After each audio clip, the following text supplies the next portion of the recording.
Hello, how are we all? Sorry for the delay. Look, I wasn't late. I misscheduled the stream. It was supposed to be at 9. I was recording a video. Which would be an excuse if I wasn't still late. But I wasn't that late. You were all just wrong because of me.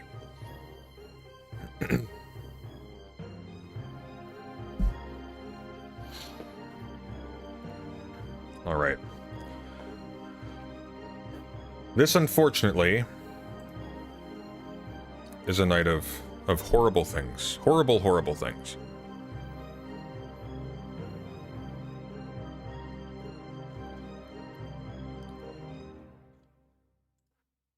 And we are going to endure them together.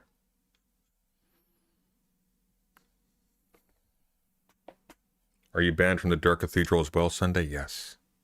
Yes, I have been, alas. There's been a coup. There is, in fact, no more Dark Cathedral. It's only the Gay Science Laboratory now. Which my fine viewers of this channel should join. And it is linked in the chat now. Boom, boom, boom, boom, boom, boom, boom. There you go.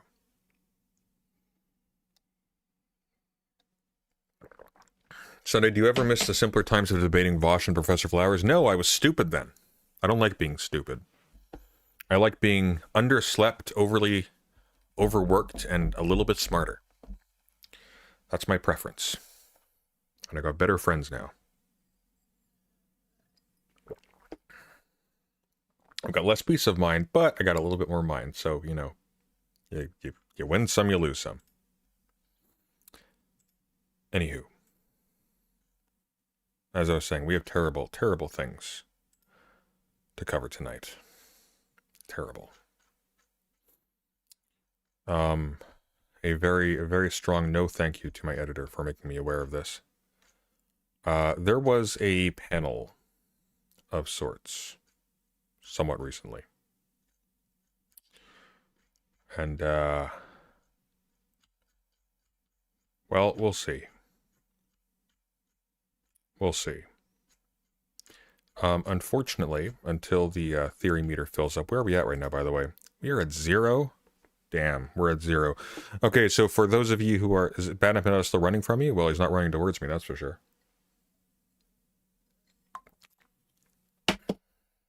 Yes. As pinned in the chat, these are the rules. At the bottom of the screen, there are 2 values. If we get $100 in super chats, and that can be 20 super chats of $5, 100 super chats of $1, or 2 super chats of $50, we skip to a theory segment if they have the word theory in the chat. If, however, we get $100 of super chats with the word drama in the chat, the theory value goes down by 50%. There is a poll in the chat for theory options. If, however, you donate $100 in one single donation, you may choose whatever next segment you like. And that is how it happens. All right. So, we are covering, unfortunately, I thought I wouldn't be doing this forever from now, but my editor wanted me to cover some Destiny content, because people just hate me, I guess. Hold on to your butts.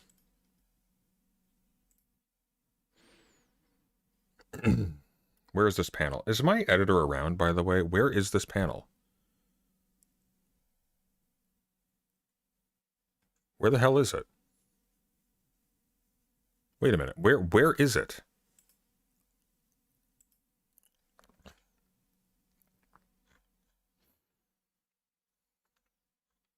Oh, here it is. Hang on. Hang on. Apparently this is something people want me to cover. I don't know why. It's weird. It's weird. I don't get it.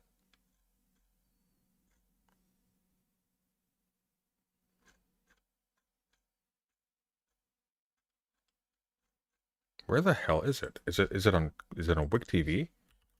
I swear to God, someone sent it to me and then deleted it, and I was certain. Oh, here it is. Okay, Destiny versus the Snarkers, of course.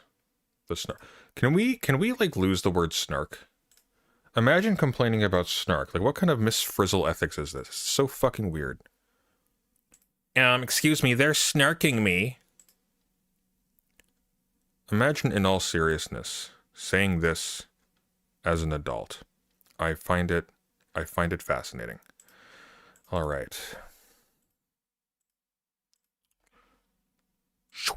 Oh my god, it worked.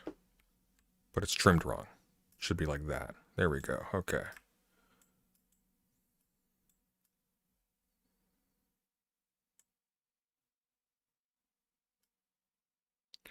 That Aiden fellow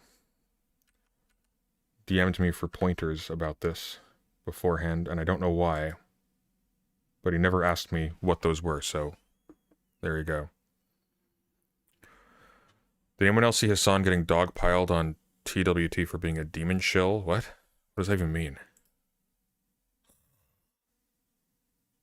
Not on the inside.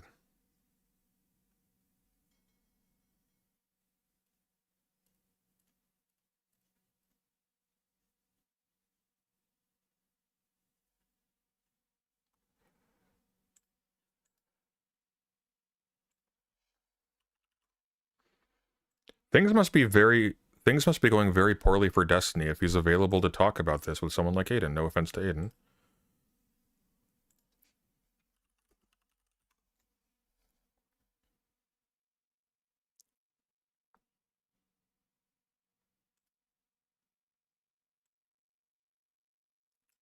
Oh no, it's this one.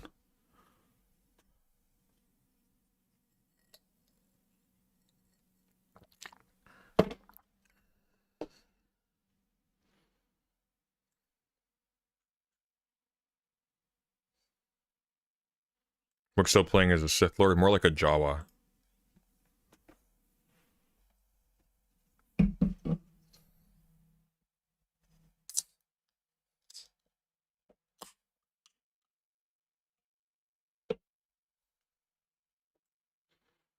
It might help if you could hear it.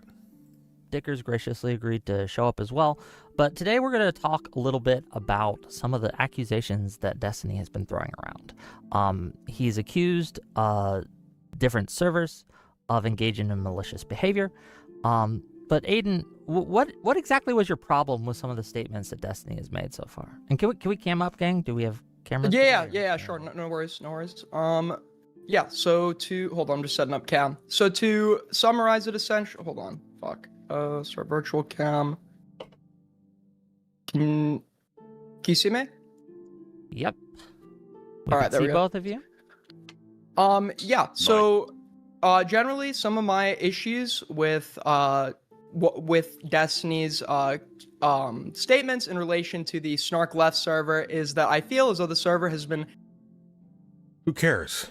...classified as a doxing server, or a server where some sort of... I'm going to be very mad at the people who told me to cover this very soon. The hard moral line has been crossed, but I don't feel as though that's been substantiated at all. I think the messages that were shown by Dan on the stream with Chad and Queeman, those messages did not show doxing, at least in the way that I would define it. It seems... Aiden. No. This is not the strategy, okay? You get in there, and you say, I do not argue with pedophiles. And then you hang up. Seems like, I mean, we should probably start by establishing a standard definition here, right? So we can agree on a standard definition before we'll get to that. I just want to make sure that your issues are the same as Dicker's issues. I know, look, this is super last... Why does Dickers look like this? Why does he look like this? Why do you look like this? How dare you look like this? It's enough for you, Dicker, so I get it. Stop with those faces. I know you practice them in the camera. Stop with those faces. Stop doing that. I know you're trying to show the whites of your eyes like you're an anime character. Stop doing it. We know what you're doing. It's obvious. No one's fooled. You've been critical of Destiny. What are your issues with Destiny? I just want to make sure we can get on the same page. I mean, my issues are broadly similar to Aiden's. I think the whole characterization of the hysteria about people being in some Discord server with like 100 members or something, or the participation in such is some kind of like moral wrong. I think we are, like Keffel's posted, in 2026. That's like the main thing. I'm also critical about some of the accusations that have been made and the implications that people want to drag out of Wait, can I those. ask clarification? When you But say- I am Hold going on, to kill myself on let the him stream finish, and if then you talk about we'll spicy get chat. to it. Yeah. Oh yeah, I was just trying to So I understand just what want to. being said when you said Keffel's posted. I was trying to clarify what he meant by that. He's saying you're being a bitch. Is there people that have some kind of like moral wrong by being implicated in some kind of like forum, some kind of Discord server? Yeah, that's kind of the gist of what I'm talking about there. And just real quick, just a housekeeping thing. Destiny, can you cam up so we can see your face? Or are we just... Oh, I thought it was on. Sorry. Oh, don't. Oh, I don't want to see that. Just want to make Oh, sure this people one. can see Nobody wants facial to see that. expressions and all that. It's just better for the algo. Okay. Once he gets there. Welcome. Okay. Like here's my fundamental problem with covering this. We're probably not going to cover this for very long. Who cares? Who cares? Who cares about these people? Like, why? I see 3 people that no one whose career is moving up should be networking with. No offense. You can leave him. He's done. Destiny's career is as ruined as it will ever be. He has no self-control, and he's getting older.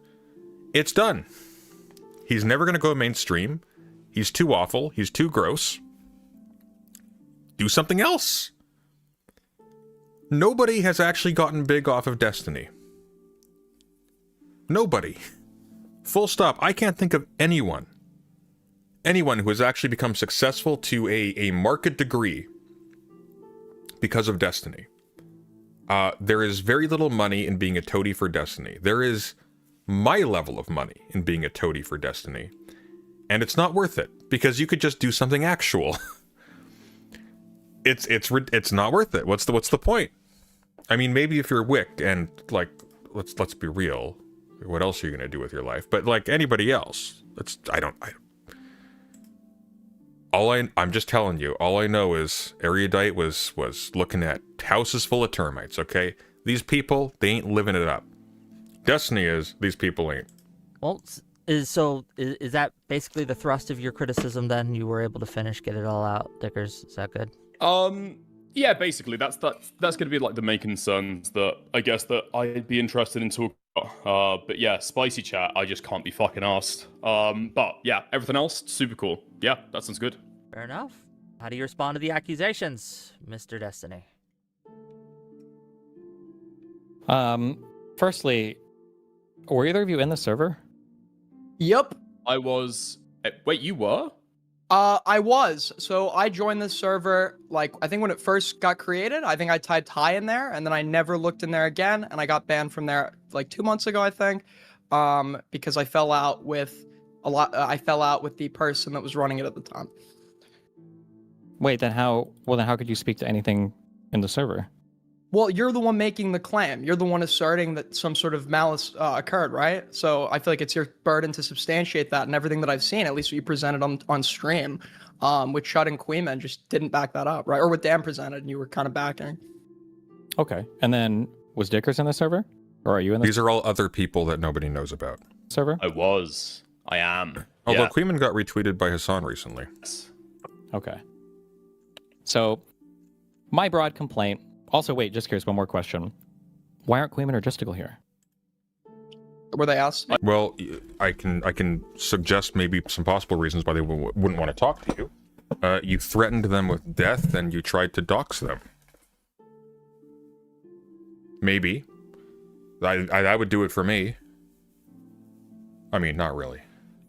But that I can understand it doing it for them. I Yeah, think I they got I- invited, but it's like super last minute. Yeah, It's like an it hour's is very notice. impromptu. I did tag them, and they are invited. And if they want to show up, they are more than welcome. They can jump backstage, and we can drag them in. But Okay. Yeah. Just curious. Okay. So my macro complaint is that I feel like this server has been involved in a long-term, year-plus weird harassment campaign of me, of anybody that is surrounding me, of things related to my personal life, and that the people involved in Personal life, you mean that you're in court currently, being sued for sharing recordings of women in your community without their consent with a minor? Yeah, that would be uncomfortable. I agree. This server have a high cross-pollination in all of these other communities. It could be Spicy Chat, it could be Justical Server, whatever Although, else. just FYI, that's not your personal life anymore. That's now a matter of public legal record. Just point of information. And that the only reason why these people are engaged in this harassment campaign is because they either don't like me personally, don't like my political beliefs, but all of the harassment is like related to I think it's because you're an evil son of a bitch. trying to bully people out of my, I guess, sphere of influence and to make them disavow me or whatever else. And then on the micro claim here, some of what's been leaked so far seems to show that one of the things that this server engages in would be doxing people that they... You dox people. You dox people all the time. We have it on record. You have doxed a significant number of people. You don't get to complain about that. Are they going to bring this up, I wonder? If they don't, they're dumb. Which, you know. they don't like, or doxing people that they get into petty squabbles with, or doxing people that they perceive as being near me. I won't name names, obviously, but as evidence of this over the past, I think, week, since this is all blown up again, I think about 10 doxes have been posted of people that are in my orbit that people feel like haven't disavowed me hard enough. And to add to that, I know I don't care. of at least 2 people who have DM'd me directly saying that they have, because of all of this, been doxxed, though I... Oh no, Wick, have people around Destiny been doxxed? Hey, you should see what happened to the people who pointed out that, people who you networked with, Wick, if you'll recall, women who you were friends with, when they sued Destiny for sharing intimate videos, humiliating them in front of millions of people, with a minor, just to emphasize that point, with a minor. He doxed everybody who talked about it that he could manage to, and then he proceeded to disparage them in public. He also made death threats. He made death threats. He insinuated that he would like to and is able to kill them. He also immediately, at the moment that his abuse of these women was exposed, he started streaming with a wall full of guns, because God knows those noodle arms aren't intimidating. I have no idea, nor was I told, who actually did that. So yes. Well, I think we can start this by saying, I've heard that happened to at least one person, and me and Dickers, I can speak from this, unequivocally denounce doxing you or anyone surrounding you. There's no reason to resort to those tactics. We can win through argumentation and not through doing stupid shit like that. So why are you apologizing to this guy? Just point out that he doxed people. What I don't understand, Aiden. I don't get what his deal is. I don't know why. I don't know why he's doing this kind of slop if he's not going to go all in and know about it. It's weird. It's like, do something else with your life, man. So we disavow that. I don't know of anybody that's doxed. Who's we? Who's we? Who cares? You or anyone. You're nobody. You're nobody. Make a splash. Say something bombastic. You've got the noodly grease ball right there. Say something. Point out something you did. Do something nuts. Okay? Do something nuts. Don't do this. What are you like AOC saying that no, absolutely I'm a critic of Israel. Just do something interesting. Oh my god. Who cares? Around you. And I don't. You guys aren't politicians. You have sub 200 viewers like me. Just do something. Know anyone I know who knows anyone that stalks you or anyone around you, but we don't stand by that, and I don't think the server did either. I haven't seen any evidence that there was doxing going on there. My understanding is it was just a clipping server. Yeah, Okay. I mean, nobody's even going to be discussing that in loose terms in any of my spaces, at least. I'm sure Raid moderates in a similar way, but I think even right now in the server, any screenshots of KF whatsoever, even innocuous, they don't want to include those because Man, it's like things. It's like watching. They're on there to hold his toes to the fire on something, but it's like 2 quivering teenagers trying to explain themselves to a mob boss when there's when they've got money missing. Things are pretty fucking hot right now, and nobody wants to even fucking point people to it, right? So yeah. Well, it But you're seems like saying- Wait, Hold on, wait, 'cause real I- quick, hold on, for a second, hold on. understand Yeah. on what was said there. So are you saying that it Yeah, go. was ordinarily part of your posting and there are 2-point people at KB Farms threads? No. Okay, I feel like I misunderstood what you just said. It sounded like you said that nobody Okay. wants to do it right now because it's really hot and they feel like it would look bad because of all the heat around the server. No, didn't say it looked no, bad. nobody is I saying didn't that's say like it the looked bad like at all. if you're So what- like One at a time. You're interrupting each other. yeah, please shut the fuck up, Yeah. Dickers. If you're like okay, so if Wait, you're like trying to interpret that that in the was most a like response to bad what I faith way said, Aiden. possible, sure, you could interpret it like that. But I said, and Dickers agreed to this, we unequivocally, period, condemn doxing you or anyone around you. Not right now, not like at this present moment, in general. And he agreed to that. So I don't know Someone called Brooks. I hate this. Someone called Brooks. I want to cover the Ayn Rand debate. how you would take from anything we've just said that we're saying don't dox right now Brooks, get your Rasputin ass in here. specifically. It was an unequivocal Okay. condemnation. Okay, wait, real quick. So- I think Dickers is on like a 5-second delay or something because it sounds like when people are talking, it's like delayed, or is it not still? Oh my 'Cause God. It sounded like there was a big delay. Am That's I? what I brought it. I'm taking a look. I've got like a 92 millisecond delay. I might be delayed. If I am, excuse me, pardon me. But Okay. yeah. So to respond to what you said, no, it's not because it looks bad. People don't want to point it to it right now because it's super hot. Because suddenly somebody's going to go to like the KF thread, and then on the latest fucking page or something, there's going to be a docs. Man, But I it's cannot not for make my like hair look good. optical reasons. I mean, how many people are in there right now? People aren't worried about leaks or anything like that. It's just because they want to take a precaution.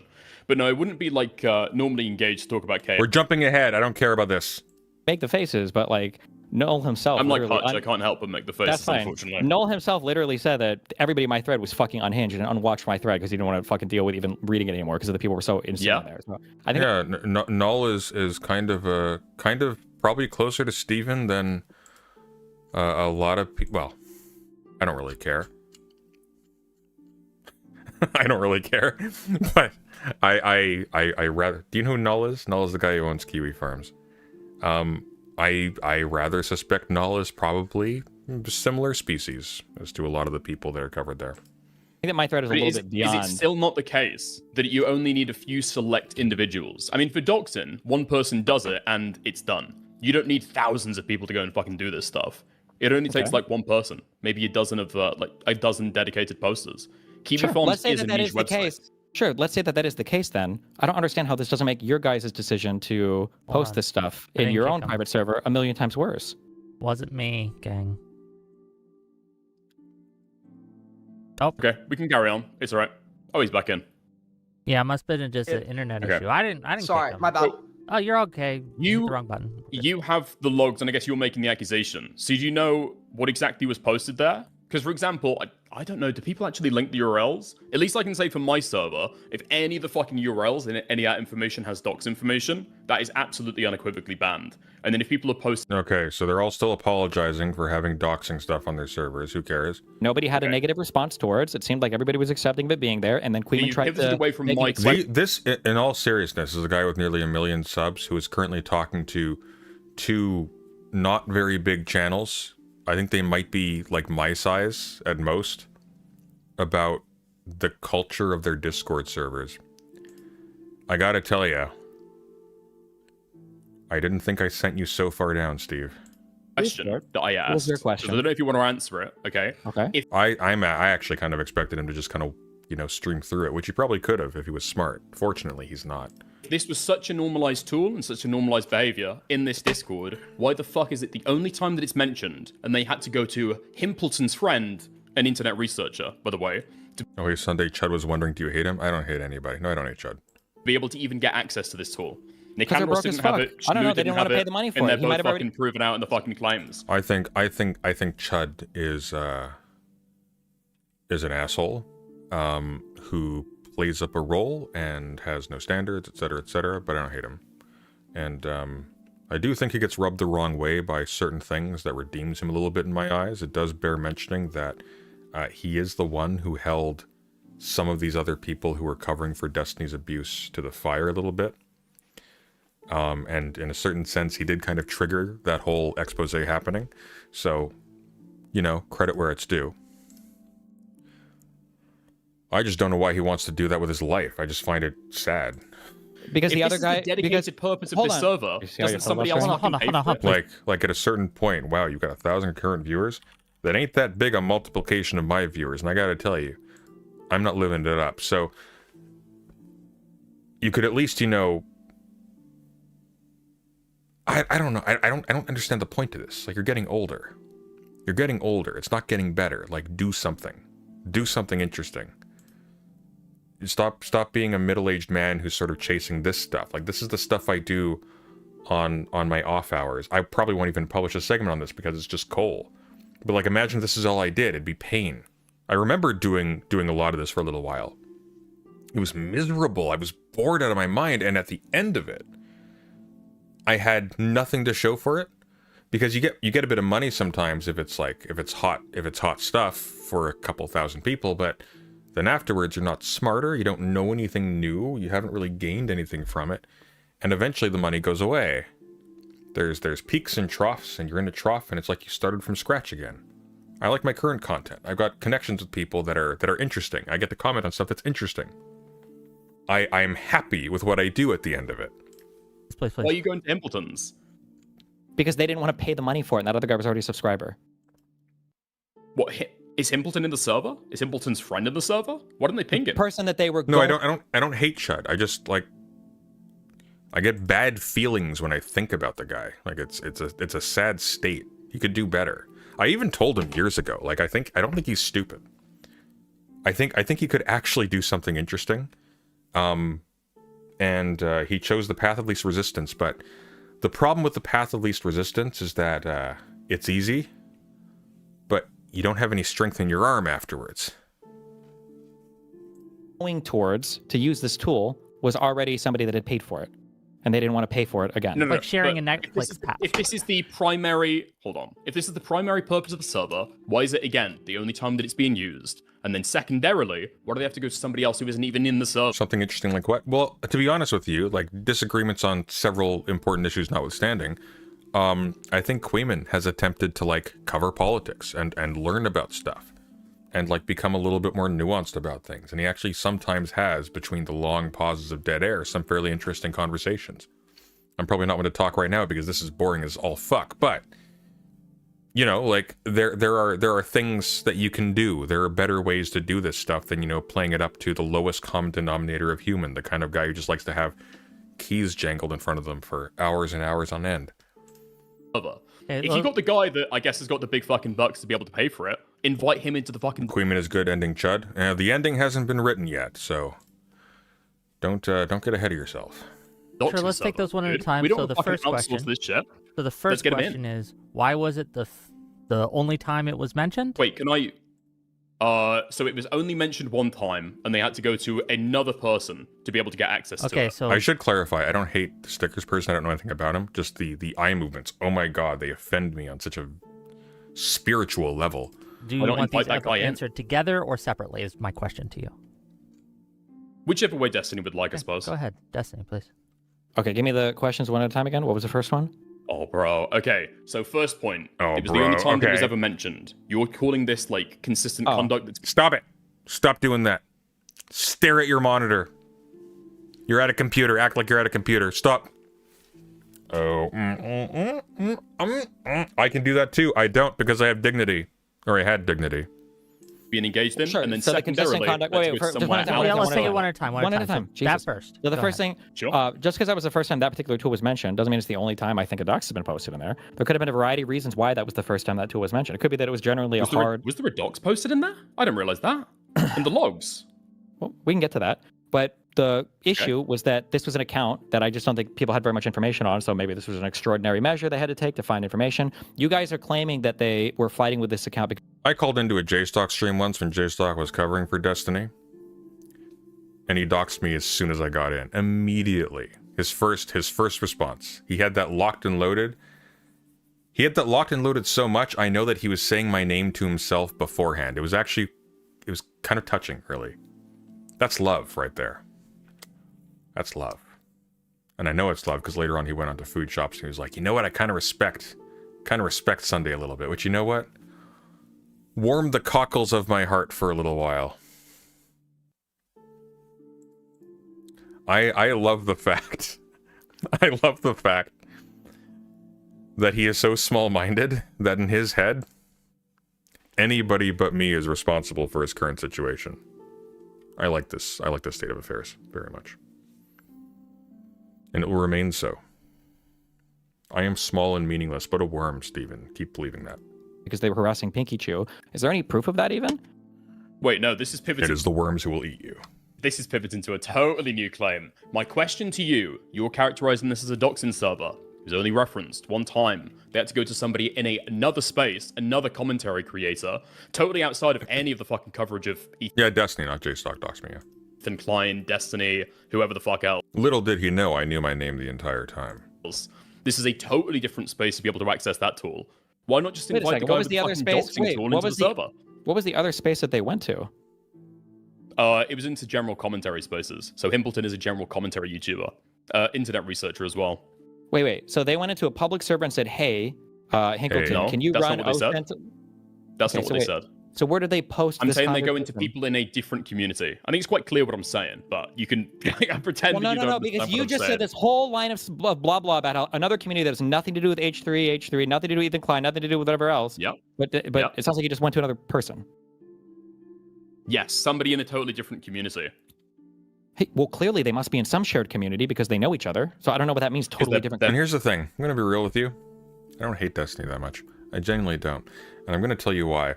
When I think of the entire network of people who were covering for him up to this point, because he provided them with a lucrative and pretty strong, audience flow, or even people who covered for him despite not getting any audience from him, like Wick TV has been a LeFou type Disney style minion for years of his life, and he couldn't afford to replace his front tooth for a solid year.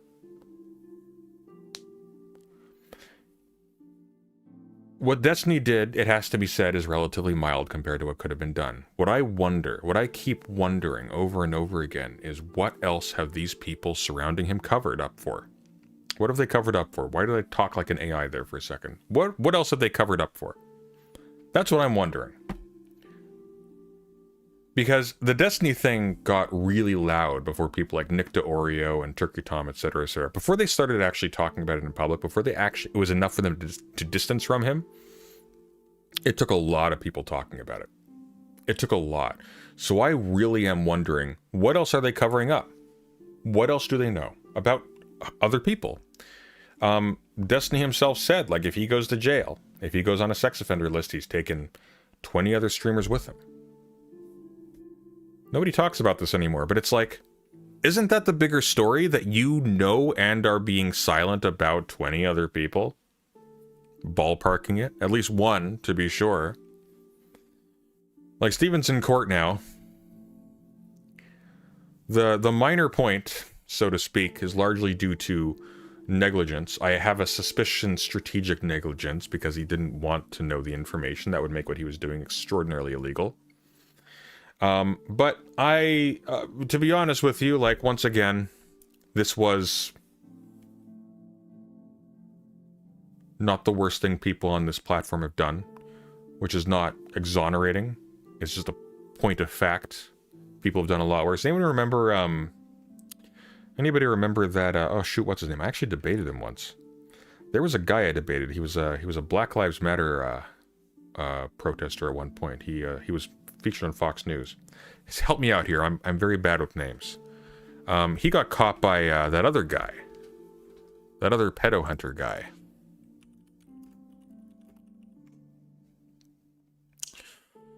Was the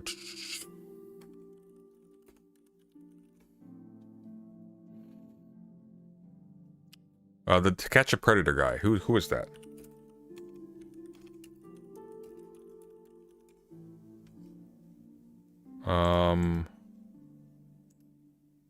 Oh shit. I clicked a button. I didn't mean to click that button.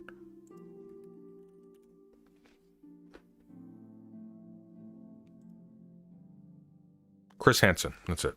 I'm terrible with names. I apologize. Chris Hansen caught him. And he was actually, like, I think he was traveling between states to meet what he thought was a minor that he met online. That he met with her fictional mother as well. I'd say that's worse. Although, lest we forget, Destiny was also intending to fly out the person he was sending the images to, so maybe it's not different. Maybe it's the same. Maybe, fuck it, I do hate him. access if they wanted to. I guess, but like that doesn't usually matter for smaller creators or smaller people. Like it's just not like larger figures are way more likely to get like swatted or like real life person. Like nobody's showing up to harass somebody with like a 10-page Kiwi. That involves like a whole lot of mentally trust for like a just random mass of faceless people. Like I mean, sure, for some people it doesn't happen. As for others opposed to it the does. trust that I should have in my chat if Anna is ranting about me in an unhinged manner over and over and over again every day. Why you haven't argued for this dichotomy? Why does you shutting it down in chat have to result in you directing people to this site specifically if most of the chat at that point didn't even know about Kiwi farms? Shutting the obsessive people down in general, if most people didn't know about it, then they wouldn't have even gone there as an alternative. So then where would they have gone? I don't know. They could create a splitter Discord. They could create another community to chat about it in. That's usually what happens when you ban people and you don't give them an outlet for the stuff they want to talk about is they start creating splinter communities that you have even less control over that can get even more unhinged. So why not direct them to the place where people already talk about this shit? Why have them create another one? Why would a splinter Discord server be more unhinged than Kiwi farms? Because it would be a place that would be like fucking dedicated to obsessing about this person and then this community. No, he's talking about Anne of War. Not Ukrainian Anna. Anne of War is a mentally ill woman that he slandered in public and called a stalker while he was secretly in the background actually sending intimate messages to her. Would have like other things that they could continue to talk about and grow on, and it just typically Splitter Discord. I'm sure you guys know. I don't know why I'm explaining this. Splitter Discords get cancerous as fuck, way more than a random KF thread that died. By the way, her thread is dead. Like that's it. Like it like what I thought would happen after you directed people there? What? What happened to it after you directed people to it there? I'm sure there was probably a small flurry of activity and then it died. It fucking blew up, right? Compared to how much activity by there like was 90%. before. Yeah. Wait. Compared to how much activity there was before, it was just created. What do you mean? See, here's the problem. These guys are like, oh, I'm going to be the one who holds Destiny's feet to the fire. Everyone's going to start subscribing to me now, but they're not. Because nobody cares. There is market saturation on Destiny ponage. It's been done to death. Nobody cares. It's boring. My audience would be bigger if I covered Bruno Latour. Which we would if the theory meter filled. Alas, obviously my audience loves pain. And so pain they shall receive. They have voted for it with their wallets. No, Anne of War, not Anne of Vor. Get it right. Oh my god, Anne of War. It's unbelievable. Well, what was the posting rate at the time that was it literally created that moment?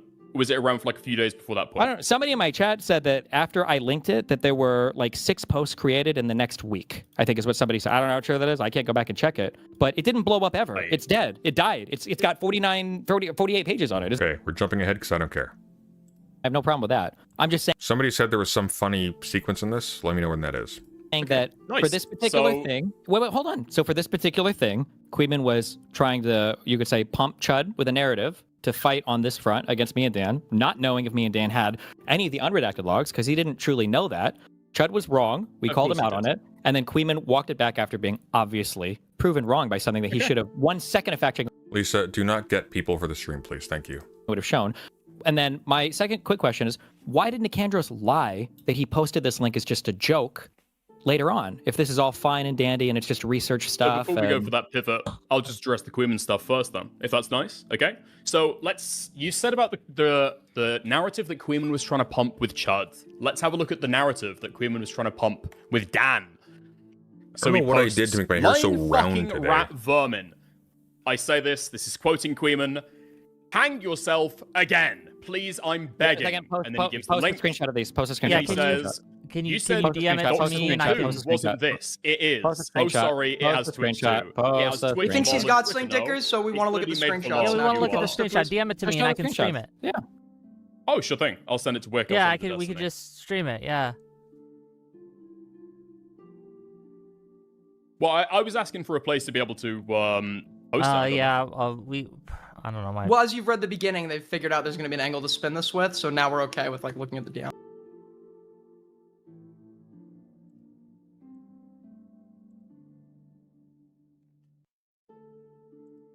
Let's Who? What? Yeah, so I've this never is the said we don't. I narrative don't want to look at the that DM. Destiny- why are we okay with Well, looking can we at see why are this? we- Do we need it bigger? Oh, this might not be big enough. You're jumping ahead. In a bad manner. Yeah, So I go just ahead, want to post the DM. reiterate. I said that it was hold on, inappropriate. I just want to to be fair. reiterate. That's a complete I just want to reiterate. mischaracterization about what I said. Gistical and Queeman are Wait, invited you said it was to the inappropriate stream. before They or can- after? Nobody wants to come on your stream, Wick. So it sounded like There's no money in it. you were bringing up these things to like when you bring up when the server vets Sunday, you're gonna switch to something else soon in like 5 minutes. that you don't like Israel, you don't like Ethan, you don't like does it to negate. You know what? Fuck it. We're doing it. I can't watch this shit. Who watches this? Who watches this stuff? You have limited time on this earth. Who watches this? Oh my god. Is Brooks around? Someone get Brooks. Start pinging Brooks. Fuck it. I'll call him.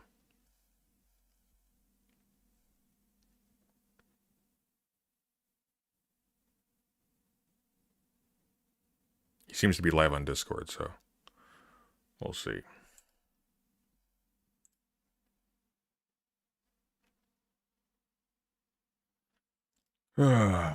All right. You know what? He's got the call. He can call me. We are watching Dan Norton, apparently, debate Grubhub over here about Ayn Rand. Dan Norton is a fun figure. He's one of the last Randroids in existence.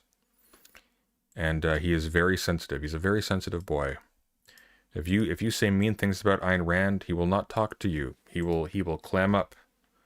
He will clam up like a clam.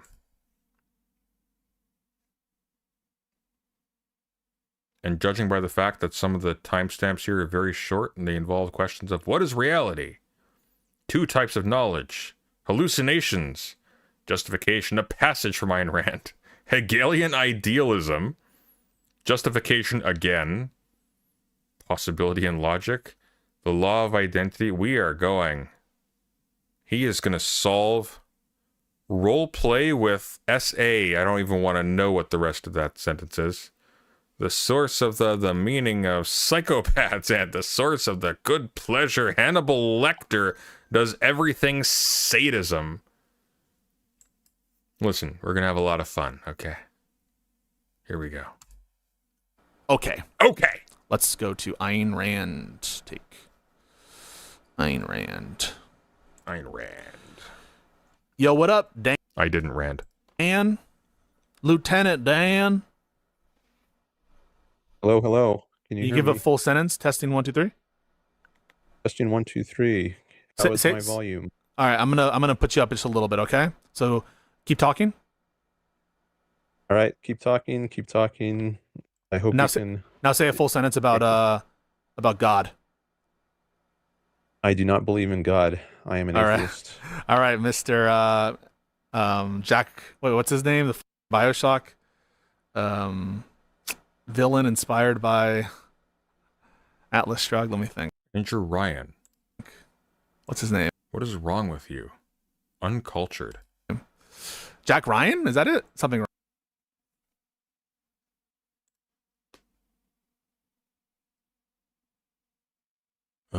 Ryan. Andrew Ryan? I don't know. There anyway, you go. That was sorry, Andrew Ryan. You got it. yeah, the Bioshock. No, don't worry about it.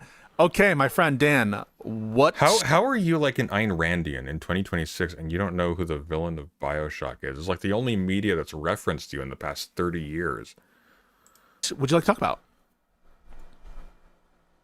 A variety of things. Do you want to do video or just audio? I can do video if you're open to that. if you want to do video, yeah, I'm totally open to that. All right, Dan, what's good? I just realized Pisco's glasses like slant inwards together. How does that work? All right, so I'm an Ayn Rand fan, as I mentioned in the chats, and I have a YouTube channel where I love to do debates and discussions. Awesome. By the way, is it okay with you if I post this on my channel later? Absolutely. This conversation? Okay. And it's Dan Norton 1 on YouTube for anyone who wants to check it out. Great. So Judging from the fact that this only got 244 views in 5 days, nobody did. Thank you so much. I understand. I understand you're from the left, so I'm sure we have He's not. lots to disagree on. Sure. Have you read Ayn Rand before? I have not read I have. any full work by Ayn Rand. It's very boring. Okay. Anthem was okay because it was short. I'm Just wanna aware get of. Atlas Shrugged and The Fountainhead are a vibe. I've read The Fountainhead, cover to cover. Atlas Shrugged I've read too much of. The Existence of Atlas Shrugged, and there's another book that I knew about, but I've never read Ayn Rand fully. I've heard characterizations of her work, and I've read like excerpts, I'm sure, but not full works. I can't get over the fact that this man has lived a long period of just talking about ideas and politics and stuff. And everybody who comes out of this circle, they have like so little curiosity, even like the sexiest or the weirdest or the quirkiest stuff. It never even occurs to them to look into it. They never spend like a free couple of minutes going, oh, I wonder what that is. I wonder what that sounds kind of weird. What is that? Could I look at that? Never happens. It's so weird. It's so weird. Lisa, why did you delete that? Why did you delete that that post? Okay. I think she's often smeared and distorted and strawman. So I think it's really important in forming an opinion of her to actually read her own works. So that's fair. So I don't know what the best place is to start. I guess I usually like to get as fundamental as possible. You asked me to say a sentence about atheism or God, and I said I'm an atheist. That's a very fundamental issue, your metaphysical view of the world. Mm-hmm. I don't know if you want to go that deep, but whatever you want. Wow, that's quite an invitation. Maybe we could start with egoism. I know you mostly talk about politics, but I think politics is downstream from ethics. Agreed. So depending on your view of... Why do you agree with that? What does it mean to say that politics is downstream from ethics? And wouldn't it be an ethic that it is the case that politics is downstream from ethics? Is good and bad in general, you will end up applying that in a certain way once you get to politics. But if we're not on the same page yet about what is good and bad in general, like if you're an altruist or a utilitarian, whereas I'm an egoist, which I am, then we're going to have very different politics that fall out of that. So I think first, maybe it would be good to explore ethics. So I'm an egoist, and I'm curious if you have a view in ethics that you would label yourself with. I think in meta ethics, these are like questions about what it is, what good is, and then we go to normative ethics, I guess. But I take the view. Oh, here we go.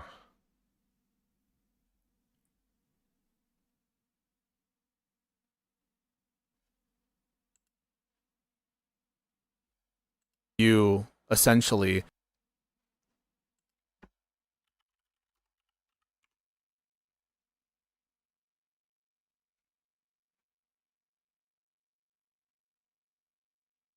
Can you hear me? Oh shit! You actually, I forgot I was actually calling you. How are you doing? I'm doing well. I figured I'd let that sit for a minute. I'm covering. So you just started watching without me, you mother. I waited like 10 minutes. A whole 10. I'm in the middle of recording my fucking final Stoic essay. I've rewritten it like 9 times, and I'm half dead. And I can't tell you. This has been like. Why are you making so many Stoicism essays? Well, I've got the final one. It's not. But how many are there? Isn't this like number 10? This would be 11 technically. But it's the long one. So the setup is the smaller ones are supposed to be. Some of them aren't turning into that. They're supposed to be like 12 to 15 minutes that go over specific bits, and then I do one big long one so I don't have to reiterate those points, because my biggest problem in doing a real essay is that I would always have to like explain what this thinker said or this or that. So the parts are meant to do that. The big giant essay, which is its own, and I'm really happy with the final version. I've just had to rewrite it like 6 times, which is a lot. Sort of super tiring my brain. You want to take a break and watch some Ayn Rand shit? I can do some Ayn Rand shit, yes. Okay.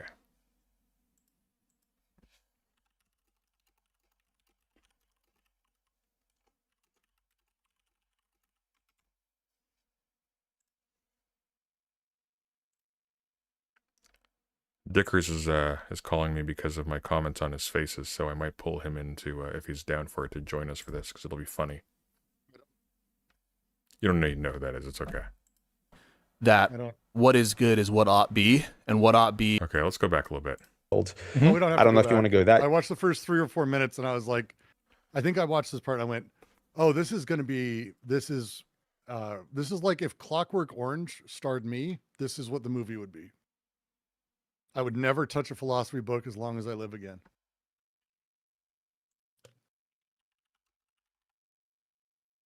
It's awful. This is You awful. will end up applying that in a certain way once you get to politics. But if we're not on the same page yet about what is good and bad in general, like if you're an altruist or a utilitarian, whereas I'm an egoist, which I am, then we're going to have very different politics that fall out of that. So I love I stupid think people, man.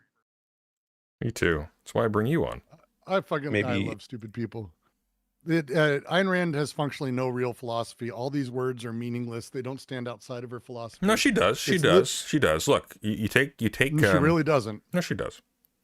Nope. Absolutely. 100%. Nope. Yep. Nope. Yep. I need you to give me it in 3 sentences in a way that's not embarrassing. Friedrich Nietzsche lobotomized. 3 words. But that's not a system. That's my point. Everything's a system. No. It would be good to explore ethics. So I'm an egoist, and I'm curious if you have a view in ethics that you would label yourself with. I think in meta ethics, these are like questions about what it is, what good is, and then we go to normative ethics, I guess. But I take the view essentially that what is good is what ought be, and what is good is what ought be. What is ought not be is not good. Oh, it's fucking terrible. That's so fucking terrible. I love it. I love it. It's so good. These people are so awful. Mark, you can be bees. Essentially, that what is good is what ought be, and what ought be, it like relates to stances. In other words, it's a stance-dependent notion. Oh, I love this. I'm not going to even try, by the way, to like really respond. None of this is anything worth responding. No, this is just clean fun. Is what this is. Yeah, this is just pure comedy. It's like watching 2 monkeys throw shit at each other. Of what ought occur, and that is grounded in preferences. And I don't have an understanding of what good is other than with respect to a stance. In other words, I don't really think that it's coherent to think of stance independent, I don't know, objective truths or whatever. Stance independent, okay. What does that even mean? Well, I think what he means is that I got nothing, actually.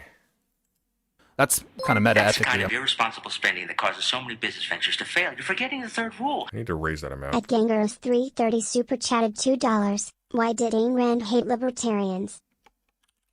She didn't realize she was one. Libertarianism meant something different. I mean, yes, but also like the kind of libertarian that people associate with Ayn Rand. Like the problem is that Ayn Rand also was a reactionary nutball.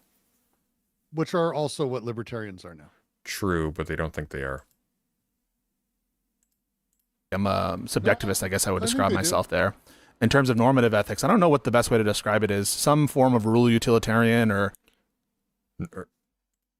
some kind of like threshold deontologist, I think would be best describing my normative ethical stance. He's a threshold. He's a threshold deontologist. God, it's so stupid. Like, I can't stress this enough. This is a person who was silent about his primary benefactor and like stream connection, who he was starting a podcast with. This is someone who was silent about this person sharing intimate videos without the consent of the people in them with a minor, and he was quiet about that. But he's a threshold deontologist. That's so awful, dude. This is so great. I guess that's where his threshold is. I don't know. His threshold is where I comment on something, apparently. But I don't know that I'm the best at describing that, and I certainly don't have like a philosophy background. But don't worry, we could tell. Yeah, I think that's enough words for you to chew on. Huh? Yes, yes, it is. So you talked about it is a salad ethics of words, you might say. well as metaethics. I guess there might be some overlap on the metaethics points with my view. In that I do think good and bad is relative to an agent, and in that way, it might not be stance independent, as it's sometimes put. I don't usually think in those terms, but like if I say a banana is good, it's not just good, period. It's good for me, or for some other. Yes, and I don't understand what it means to say for something is just good. Like good to me. So sometimes people will ask me, like, in the context of a conversation recently, someone was like, "Don't you think a conversation would have gone better if you did this?" And I'm like, "Well, in what sense do you mean better? Like better according to my own view about what makes a conversation good? Then no. If better in terms of what you think, in terms of understanding each other, I think that's like less clear." So yeah, no, I totally agree that I don't really understand these like just good independent of anything else. I think the good is almost like a relational term. Okay. Where there might be some. Just say good is relative. Good is relative. Good is relative to an end you want to achieve or to a good feeling you want to have. Just say that. You don't need to do this. Disagreement, however, is I wouldn't call myself a subjectivist, use that term. And that term, I think itself, it has multiple meanings. There's a metaphysical sense of subjective. There's an epistemological sense of subjective. And I don't know if we should get into They're the same. that right now. Maybe we can. I probably would be with respect to both, like epistemically. I think I'm convinced that the best way to make sense. He's a threshold deontologist, but he's a subjectivist. The fucking way that people respond, I fucking hate people who just, you don't have to respond and know everything. It's like, well, actually, in response to both, I would be, and it's like, are you kidding me? You just said like, you're a deontologist. Aside from that, nobody who's serious in the world would ever say, in respect to both epistemology and ontology, or whatever, like, oh, on both registers, I am that. What the fuck, man? Well, it's because it's filling out a character sheet for these people. Like, for them, like, taking... It's not even that. It's just words. I think it's like, this is like, honestly... Are you the weirdo who draws on your character sheet? I do. Unbelievable. I do. I'm also the rogue who steals from my own team, but I roll a high perception check. There's a reason. I love playing fucky roles. But again, the thing that they're doing that's like insane is, and it's so frustrating, you see it a lot with people who've never actually engaged anything seriously, philosophically at all, is they just sort of do what AI does. It's the next words that come along that emotionally feel right. And it's absolutely out of their fucking mind. It's just beyond bullshit. It's great. Of how we know things is with respect to an assumed epistemic context. But beyond that, I'm not sure that I can ground out whatever that means or truly know the truth of something other than as filtered through a given set of assumptions like, the uniformity of nature, the reliability of my senses. I hate that I'm reading Latour right now because all this is triggering me so hard. Is these kinds of notions. And so I think that both. I just drank it. I'd have to go buy. I'd have to go buy alcohol for that. That's fair. I can. You want to do that? A metaphysical sense. I can do that. You want to do it? You want to do it? No. God damn it! I don't want to die tonight. The metaphysical and epistemological sense of subjective. We could actually. I'll reverse it. Well, here's a drinking game. Anytime they use it correctly or apply it, we take a drink. Cool, okay. We're sober. Okay, we got to do it though. Oh wait, shit. Never mind. I was all excited. You need to understand, okay? I'm in Canada. This is gonna hurt me. I'm in Canada. The pubs and the liquor stores, they close at 11 p.m. because we're babies, apparently. Well, I mean, if you don't already have alcohol, yeah, you are one. I mean, I did already have alcohol, but I drank it. Should I get some more? That's why you should get more. Okay. You want to entertain chat for 15 minutes? No, don't go get some more. I don't want to drink tonight. I'm not. Oh, fuck. Coward. Both from an epistemic sense irresponsible spending that causes so many business ventures to fail. You're forgetting the third rule. Murray Rothbard is crazier. And from a morality sense, that yeah, Murray. I'm like a subjectivist. Murray's nuts. Yeah, Ayn Rand actually had a handful of really interesting, good points. I hate to tell you. I'm telling you, like lobotomize Nietzsche. She also, and to be clear, Ayn Rand was a narcissistic nutball. She wasn't a terrible writer.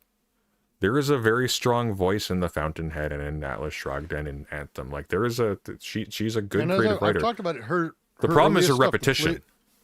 The earliest writing she has, I actually really like 2 of her very early pieces. There's a change that happens, but again, and even some of her like philosophical writings, she's 100% pro-choice, pro-trans, like all of these things, like excessively so, anti-racist, violently anti-racist. Like I didn't know say she was violently, pro-trans. She was pro anything. Like she doesn't believe in gender. Like she was not any of those things. She didn't believe in like gender. It's like your body is yours. She was extreme on like the libertarian, it's your own body, do whatever you want, you are whatever, like that thing. She had some extreme statements about these things. She had an understanding of how religion and society fucks you that I think was very eloquently put in a way I've used since. The way that the old church used to say, give us a child until they're 6, you can do with them with them after that what you want. And that's because that's all it takes to build a framework into someone. I think that's a great way to discuss that.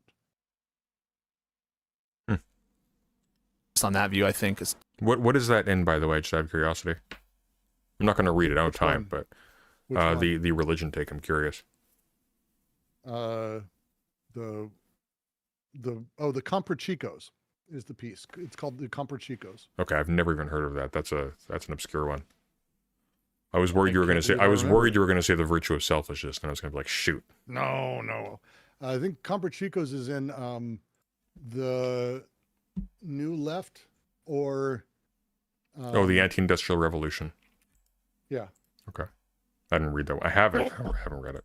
2. So in other words, I'm a kind of like a Descartes guy. I think that He's a Descartes guy, Brooks. Oh, basic. what? He's a threshold deontologist subjectivist who's a bit of a Descartes guy. I suspect he's putting Descartes a bit before the horse. The only thing I know for certain is that Gross. I am a mind and that I exist. Wait, what? Basically, the only thing I know for certain is that I am a mind and that I exist. I don't think you do know that for certain, to be honest with I you. got to tell you, I would doubt that if I were you at this point. I just made that joke and you were like 2 seconds behind me. You can't do that. I can do that. I delivered it better. Okay. Well, that gets into some really deep territory, and I'm actually tempted to explore that somewhat. Sure. Oh God, please explore it.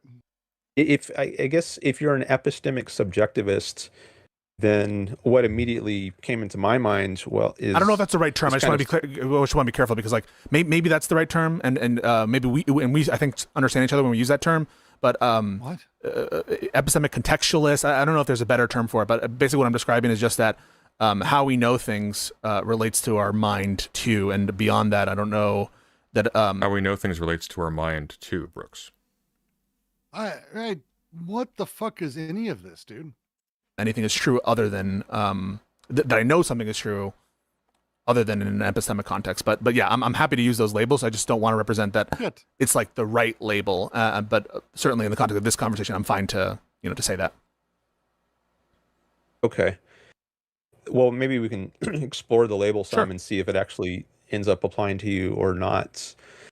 So I think the term subjective is often understood in contrast to objective, and people will say everything is subjective, and what they mean by that might be something like everything is just a matter of opinion. There's no objectively right answer. It's all an issue of perspective, and I think this traces. I mean, it goes back further than Kant's, but I think Kant's made a he put subjectivism on steroids in a way. Like there have been ancient Kant put subjectivism on steroids. What a peculiar thing to say. Genuinely. skeptics going back to the ancient world in Greece who thought we couldn't have any knowledge for certain. Mhm. And I think part of their arguments for that view would be like sensory illusions, like you put a pencil in a water. And Why did he agree to this convo? He's an idiot. here's bent. But I think once Kant came around in the late 18th century, he had a much more radical kind of skepticism where it wasn't just sensory illusions, so-called, but the entire conceptual apparatus of human beings. So he had this view that have you read Kant? I have not read primary source Kant works. You have not read. No. There's no way this dude's read Kant. He's read secondary source Kant works by implication. He's never read Kant. Guarantee you, this dude's never read Kant. I'm aware of Okay. the categorical imperative and references to deontology, but my background Oh my God. is certainly not in philosophy. Fuck. Okay. Well, I can just say a little bit about his Sure. metaphysics / epistemology. So the categorical imperative, that's part of his ethics, but deeper than that is his view on epistemology and metaphysics, which you get in the Critique of Pure Reason. So he had this idea that the mind had these filters, categories, he called them, through which everything... Oh my God. Just no. Fucking really? The mind? Okay, wait. He doesn't know what transcendental means. He thinks that the mind has goggles. He thinks that there is a mind that has goggles and not like... Kant's fucking project was a reaction to Hume. Hume said the emotion drives reason, ultimately is settling it. Yeah. Kant's project was to secure objective experience against that skepticism. That's literally what Kant was. That's the whole fucking thing. So, and he's going to do the thing Ayn Rand's always done, which is hilarious. It means he's never actually read Kant, and like it's embarrassing.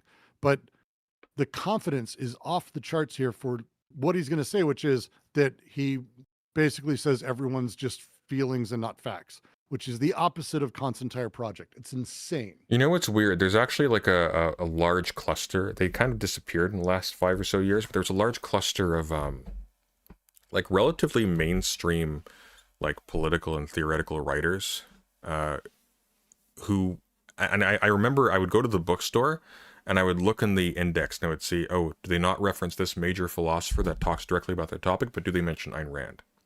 Like Yoram Hazony is one. The Virtue of Nationalism, kind of obvious. Obviously, Stephen Hicks is another one. Oh, but God, like Stephen Hicks doesn't read anything.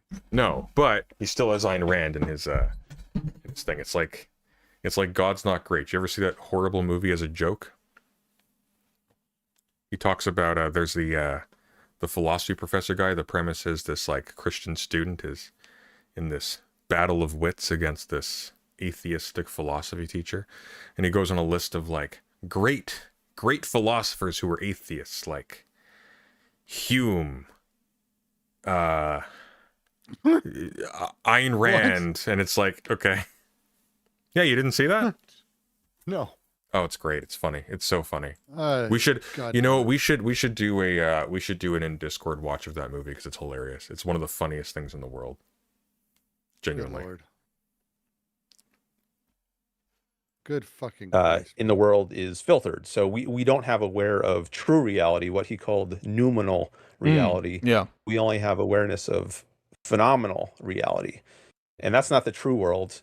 It's just like the world of appearances. This was his view. And whether it's ultimately coherent, I would say it's not. But I you know, the worst part about this is that Pisco is 100% going to internalize this, and he's going to think he understands Kant for the rest of his life now.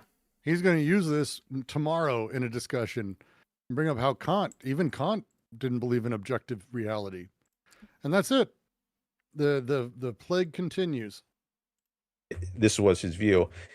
But he had this very deep kind of skepticism where we are cut off from true reality. It's impossible to have any awareness of true reality because we have.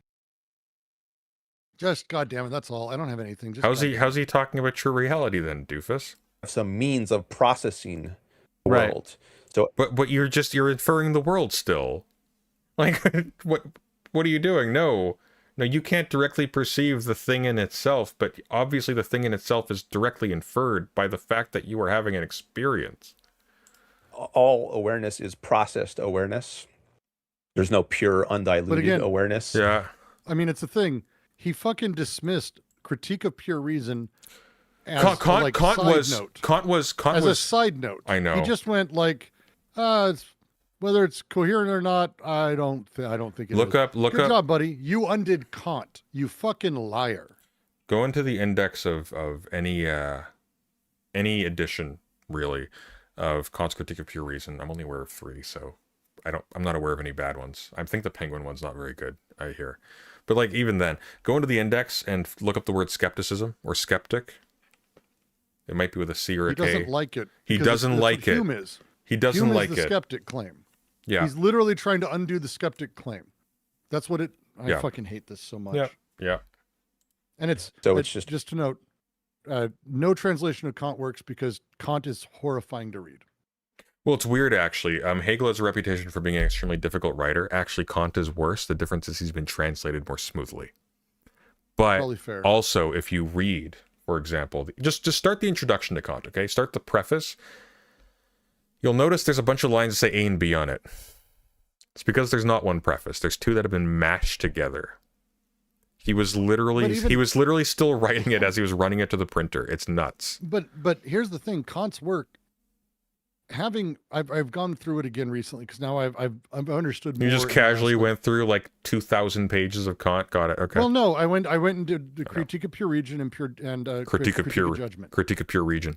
He knows it's Kant. Sorry. Go on. Critique of Pure Reason and Critique of Judgment, because they're both basically figure into Deleuze. And I think the thing I realized, and I didn't have this understanding before, is that Kant's work is so fucking good. Oh, it's really good. It's not a thing that you can just sidestep. You actually have to do what most real philosophers have done since, which is build off of it or invert it in ways that it sort of like, it's not just a thing you just go, well, it just doesn't make sense. It's like, no, it kind of super does. I think and you really got to do a lot of work with it. I think the worst thing about the way in which Hegel has been culturally received is that it's sort of given people the impression that Kant has in some sense been sort of like beaten and he's old news. You know, it's sort of like the way Freud is treated, where it's like nobody understands Freud, but everybody thinks that psychology has somehow gone past Freud. Which, to be clear, it has, but nobody knows how it has because they don't even know where psychology is at. So it's like, you got a whole bunch of people who are like, oh, Freud, he's like that like, you know, that like obsolete guy. And it's like, well, no, he was a philosopher of mind fundamentally. He was a political philosopher. He had a lot of stuff to say that some of it seems obvious because it's wrong, but it's so saturated our discourse that we've all just kind of accepted a lot of it. Some of his stuff still holds up. And no, it's yeah. I just finished my Stoic video is basically on the horrifying way that the Platonic framework has basically created a version of Stoicism that is unrecognizable to it and fully inverts the entire project, because the framework of things, and that's what this guy and really both these people really suffer from, is that framework and how it ingests and how they don't realize it. And that's something Kant actually does talk about, and how we build these systems and how these things sort of work backwards, but not as these guys are talking about. They're doing like a Platonic shit version of Kant without reading anything. It's fuck, man. Yeah, but the problem is that Kant's books are really long and they're hard. I mean, they're actually not. They're not that hard, but they're long, and that takes work. And if they had ever read anything that was long and difficult, except for the guy on the left probably has read Atlas Shrugged 19 times, anything else, I would be like, oh yeah, they're just too busy. Don't talk about things. If you like, there are books I haven't read, I don't talk about. Don't do it. You don't have to do it. You just go, I don't know. Lies. It happens. Every day more lies. You talk about books you haven't read. I talk about books I haven't read. I mean, we shouldn't. Barely. I say if I haven't read them, though. That's true. It's impossible to have true knowledge of the world. So, to be clear, I don't talk about books I haven't read on any of my video essays, and I definitely don't talk about their contents. But I talk about them. well, that roughly approximates what feels true to me, or what feels that describes my view. Like I think Latour talks about the lesser logic. I read bits of the bigger logic. I would never the greater logic. I would never ever say I understand Hegel, but I do understand critiques of Hegel, and I do understand how they're correct or incorrect. Except to the extent that there's a truth claim with the following sentence or proposition: I am a mind, or my mind exists, or something. Haven't we forgotten Freud because we have a better understanding of the brain? Oh, No, we behind. have forgotten Freud because psychoanalysis had different conceptions of desire, and anti-psychoanalysis and a bunch of philosophers around that, or who connected with that, have different approaches to the relationship between just a whole bunch of things and bunch of weird words like signification and stuff like that. Totem and taboo is kind of, you can throw that one out. That's kind of garbage. But like, generally speaking, no, that is not why we did not get past Freud, because we have a better understanding of the brain. We still haven't really gotten past some of Freud. Some of Freud is still No. very much the foundation of things. Yeah. Something like that. So yeah, I think that to the extent that we're taking a skeptical view, my views would, ground down into deep skepticism. And yeah, so when I make truth claims about objective reality, that term objective is mapping onto some epistemic frame for which I can't justify with some of the assumptions that I referenced before. Okay. Why's he got a hole in his sleeve? With some of the assumptions that I referenced before. What? Why? Why? Get a new hoodie, sir. Okay. That's weird. That's really weird. Well, that's interesting, and I think this is a very common view. I think many people are Kantians. Like, he's a lawyer. I think he can afford a hoodie. Many people I are think we're Kantians. living in a post-Kantian world to a large extent. Sounds like the lyrics to a song. Which I think is, in my view, that's unfortunate. I don't have this view. I don't share Kant's view that we are cut off from reality, or the view of earlier skeptics. But I think one point I would make is that you might think this undercuts all your views, right? So if all your views are basically resting on this very untenable foundation, if you're deeply skeptical, then all your claims in ethics, all your claims in politics, do they just collapse, or where? I don't think so, because I'm self open with the fact that all my truth claims contain within it the proviso subject to a set of assumptions that I take for granted. So the truth claims are only accurate insofar as they onboard those assumptions, and I'm self-aware about that. So given X, then this is true. And so I don't think that there's any, if I know, right, if my claims are understood, usually people don't go this deep, but if pressed, I will say, well, I'm not making a claim as to objective reality or whatever. I'm making this truth claim with respect to an epistemic context, and everything needs to be understood. The truth or falsity of my claims needs to be understood merely as true or true or false in relation to that context, and not true or false outside of it. And in other words, my claims don't go beyond the epistemic context, in which case I think it doesn't disturb them. It's scoped in, it's priced into the claims, or at least in my mind they are. Okay. So I've got a couple thoughts on directions we might go from there. So one is it because someone he looks might like say, a dork? Is that why people take him seriously, because he looks like a fucking dork? You're going to have to narrow that down. Who are we talking about? Yep, you win. You're right. I think So, that everything you just said my question. Fair enough. is, well, it's all worthless, because it's all self-refuting. Any I skepticism. mean, I don't think anybody takes Dan Norton seriously, so you're obviously talking about Pisco. He's having him on to debate him. He takes him seriously enough. Late 18th century, I think that everything you just said is, well, it's all worthless, because it's all self-refuting. Any skepticism, deep kind of skepticism, is a self-refuting. Well, I take self-refuting to be a contradiction, and I don't think that there is one. So I don't think it's Self-refuting to be a contradiction? What? Self-refuting is talking about a contradiction. What is contradictory about self-refuting? Weird. self-refuting. Well, maybe there's an implicit kind of contradiction, which is like anything you say has this. Well, let me just entertain this view at least. Any view you put forward has this implicit addendum to it, which is objectively true. So, for example, if I would agree with that. It contains an addendum, but that's not self-refuting. That just means the scope of the claim only extends so far as the addendum. So I don't think it's self-refuting. I think it's just people would maybe subjectively feel a kind of way that the addendum is added there because it feels like wrong, but I don't think it's a contradiction. Okay, you don't think it's a contradiction? This actually, I've got a way to make this interesting. Mm-hmm. Listening. So what we're kind of seeing is anyone who's really into Ayn Rand and talks about her stuff is basically a sophist at best, right? Sure. And Pisco, totally a sophist, but a lawyer sophist. So he's better at it.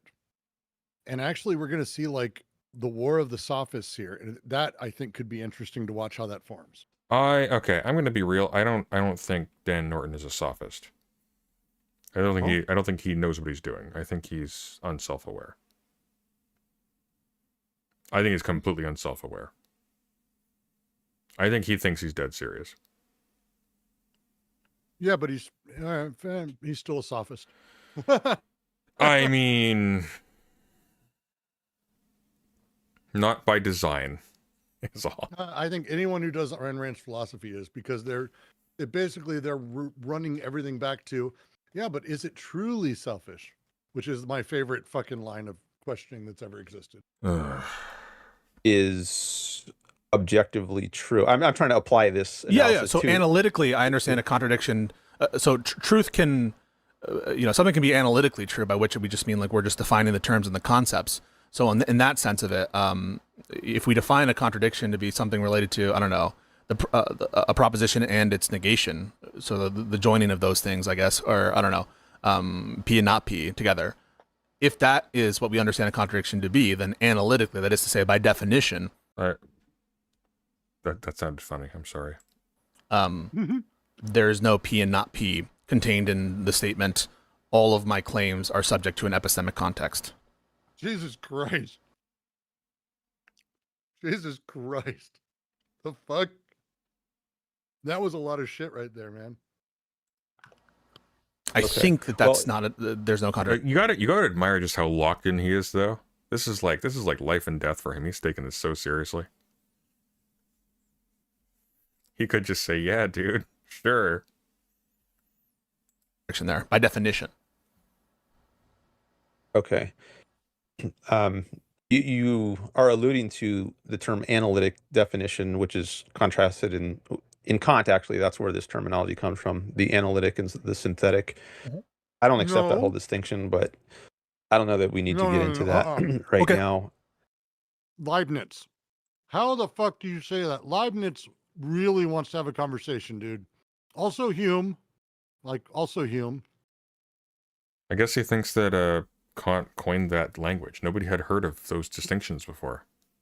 What Kant did is, my understanding, and again, whatever limited, for him it was the synthetic a priori, the idea that some information, some non-tautological judgment, this is a critique of judgment, are knowable independently of experience. The synthetic a priori. That's insane. Well, specifically, he was curious if they were even if that was even a coherent notion. Like, is that a thing you can have? Right. I mean, yeah, and he said it was. Yeah. You can have a non-tautological judgment that is independent of experience. And it's interesting. But Leibniz was around, man. Yep, but he's hard. They're hard. Reading's hard. Why read when you can just talk about it like you read it? But I guess it is part of your view that everything is subjective, and you're self-aware of that fact.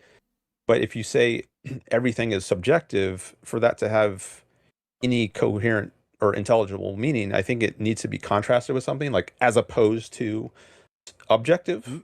Why? I don't know that I think that. Why would you need that? Because otherwise I sound stupid. I don't even know that a notion of true objective, I even understand what that means. Like I understand objective to be mind independent. And I understand mind independent as, in other words, and in the legal context, it has a different meaning entirely too. So for folks who are watching, don't let me, when I say I don't even understand objective, we're just talking about in this sense.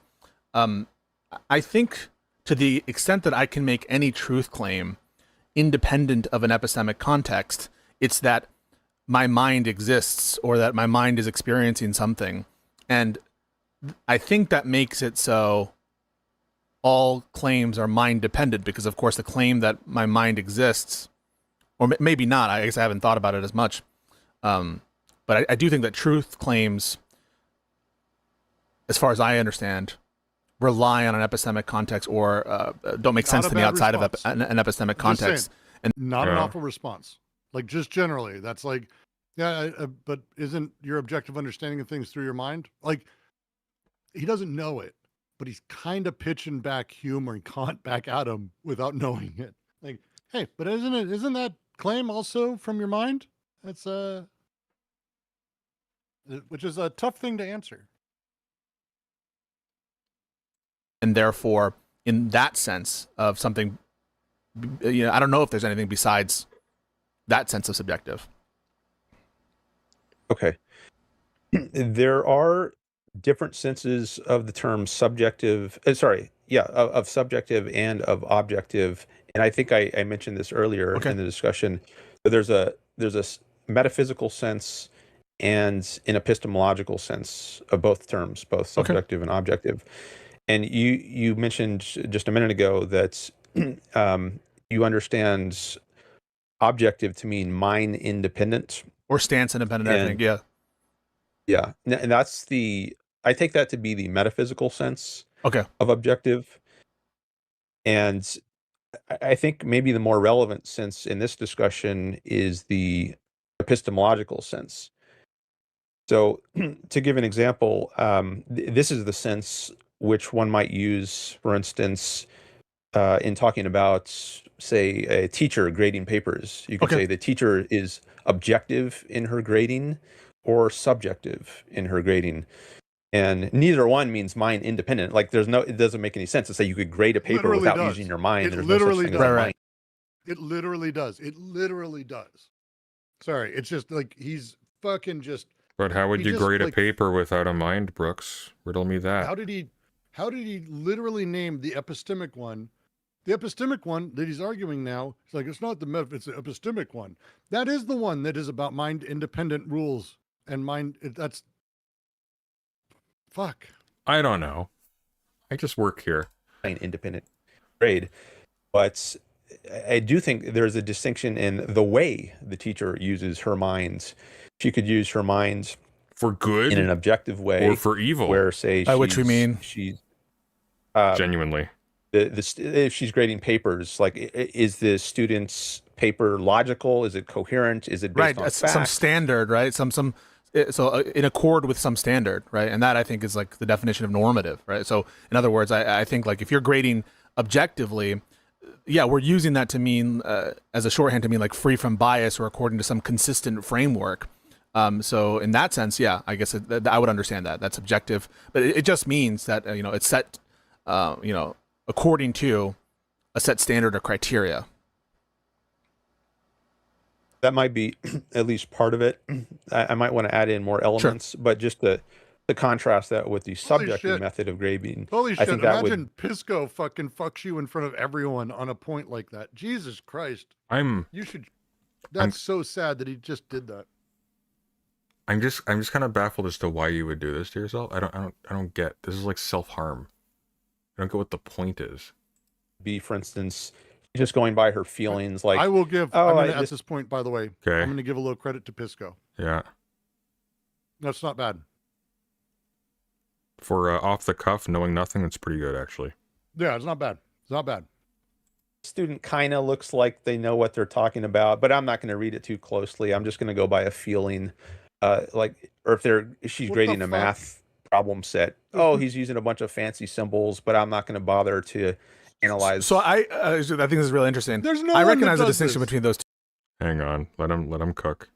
Two methods. What I never understand is when someone says like, well, one is incorrect. I just don't understand what that means. If it doesn't mean, well, I prefer them to use one method. What does it mean to say like it's correct or it's better or the right way to do it or the natural way to do it is to do the one method versus the other method? I understand the distinction, coherently between those two methods, but I just don't know in what sense one is objective and subjective, except to just distinguish how people use those terms to describe the methods. Okay. Well, I don't know if the term objective implicitly contains the idea that it's correct. I mean, exactly what is the relation between the concept correct and the concept objective? Well, that would be that the correct is a reflection of what is, and the objective is what is between multiple perspectives. Jesus.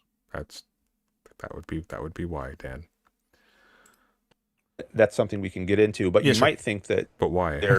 they're overlapping, or if not synonyms, maybe different angles on the same thing.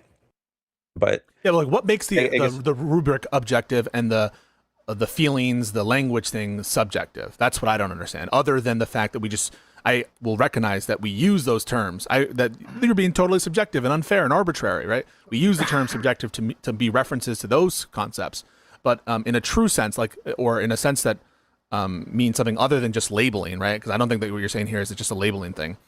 What makes the method of grading by which we're going off of flowery language versus not flowery language versus like some like coherence or evidence-based set of grading? What makes one objective and the other not objective? Okay. Well, maybe I think one is tied to reality, or the other is not. Well, hang on. If you're grading something based on flowery language, just assume the teacher's like actually identifying the flowery language, actually seeing the biases that she agrees with, actually being like arbitrary and is self-aware about that. How is that not mapping onto reality in a way that the one that focuses on coherence, on rationality, on evidence, Again, that this is not mapping? a bad response, dude. It's also to be fair, like you need to understand language to get this, because it's kind of very simple. Not to like undermine this, like he's doing okay.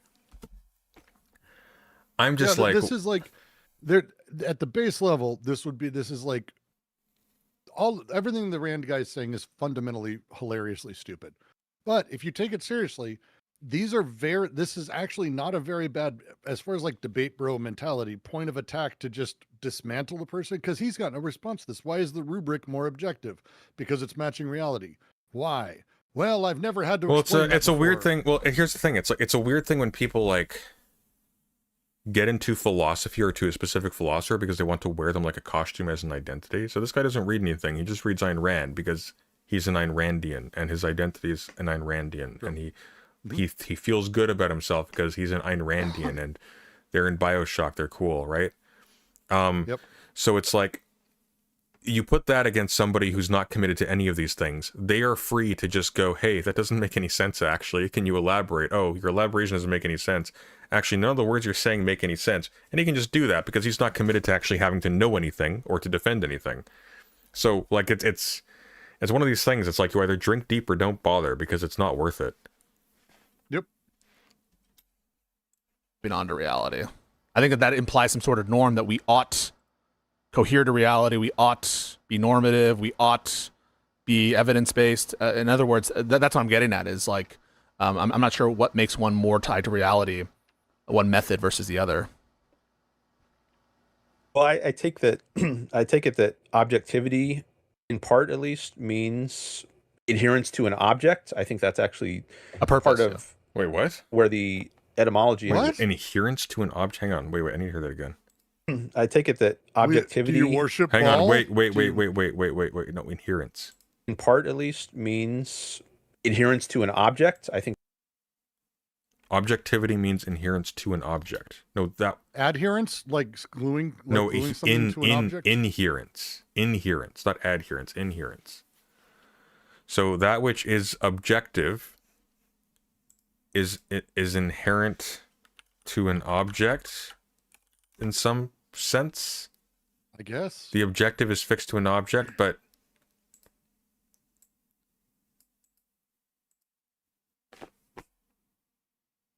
But no, because I'm sorry. You can talk about the objective without necessarily having a metaphysics that proposes an actual thing to which that which is in common between the perceptions of multiple agents is actually fixed, right? Like we do that all the time. Like process philosophers do that all the time. They don't believe in objects. They do believe in quote unquote the objective. They just think it's conditioned. Whatever. I think that's actually A purpose, part of where the etymology of the word comes from. So I think the etymology of the word objective comes from object books. Brace yourself. More revelations to come. I'm trying to understand how language works anymore. there's a Because tie between the epistemological and metaphysical aspects. Yeah, but the of bias grader has a objectivity. purpose too. Their purpose is to be biased and to be partial and to be arbitrary, let's say. Okay, but then one could raise a question, is that a reality-based mode of operation, or is that somehow being That's run what I by don't your... understand. Well, what makes something Why- a reality-based operation versus not? Okay, these are the basic things Ayn Rand never answers. This is great. well, maybe we Like, need it's- to go into, It's what baby's is first philosophy, but it's like this. Ayn Rand never answers any of this shit whatsoever. So this is great. reality, if we're going to answer this question. Maybe. And Well, it's weird too because like Ayn Rand was like in the era of like Phil Donahue and whatnot, and it's like I don't think she ever debated anybody. I don't recall any case where Ayn Rand actually was like on a stage with to Dan's credit. She did. I have to remember who it was. She had Was it like one fairly debate? large debate discussions. They were popularized in her newsletter too.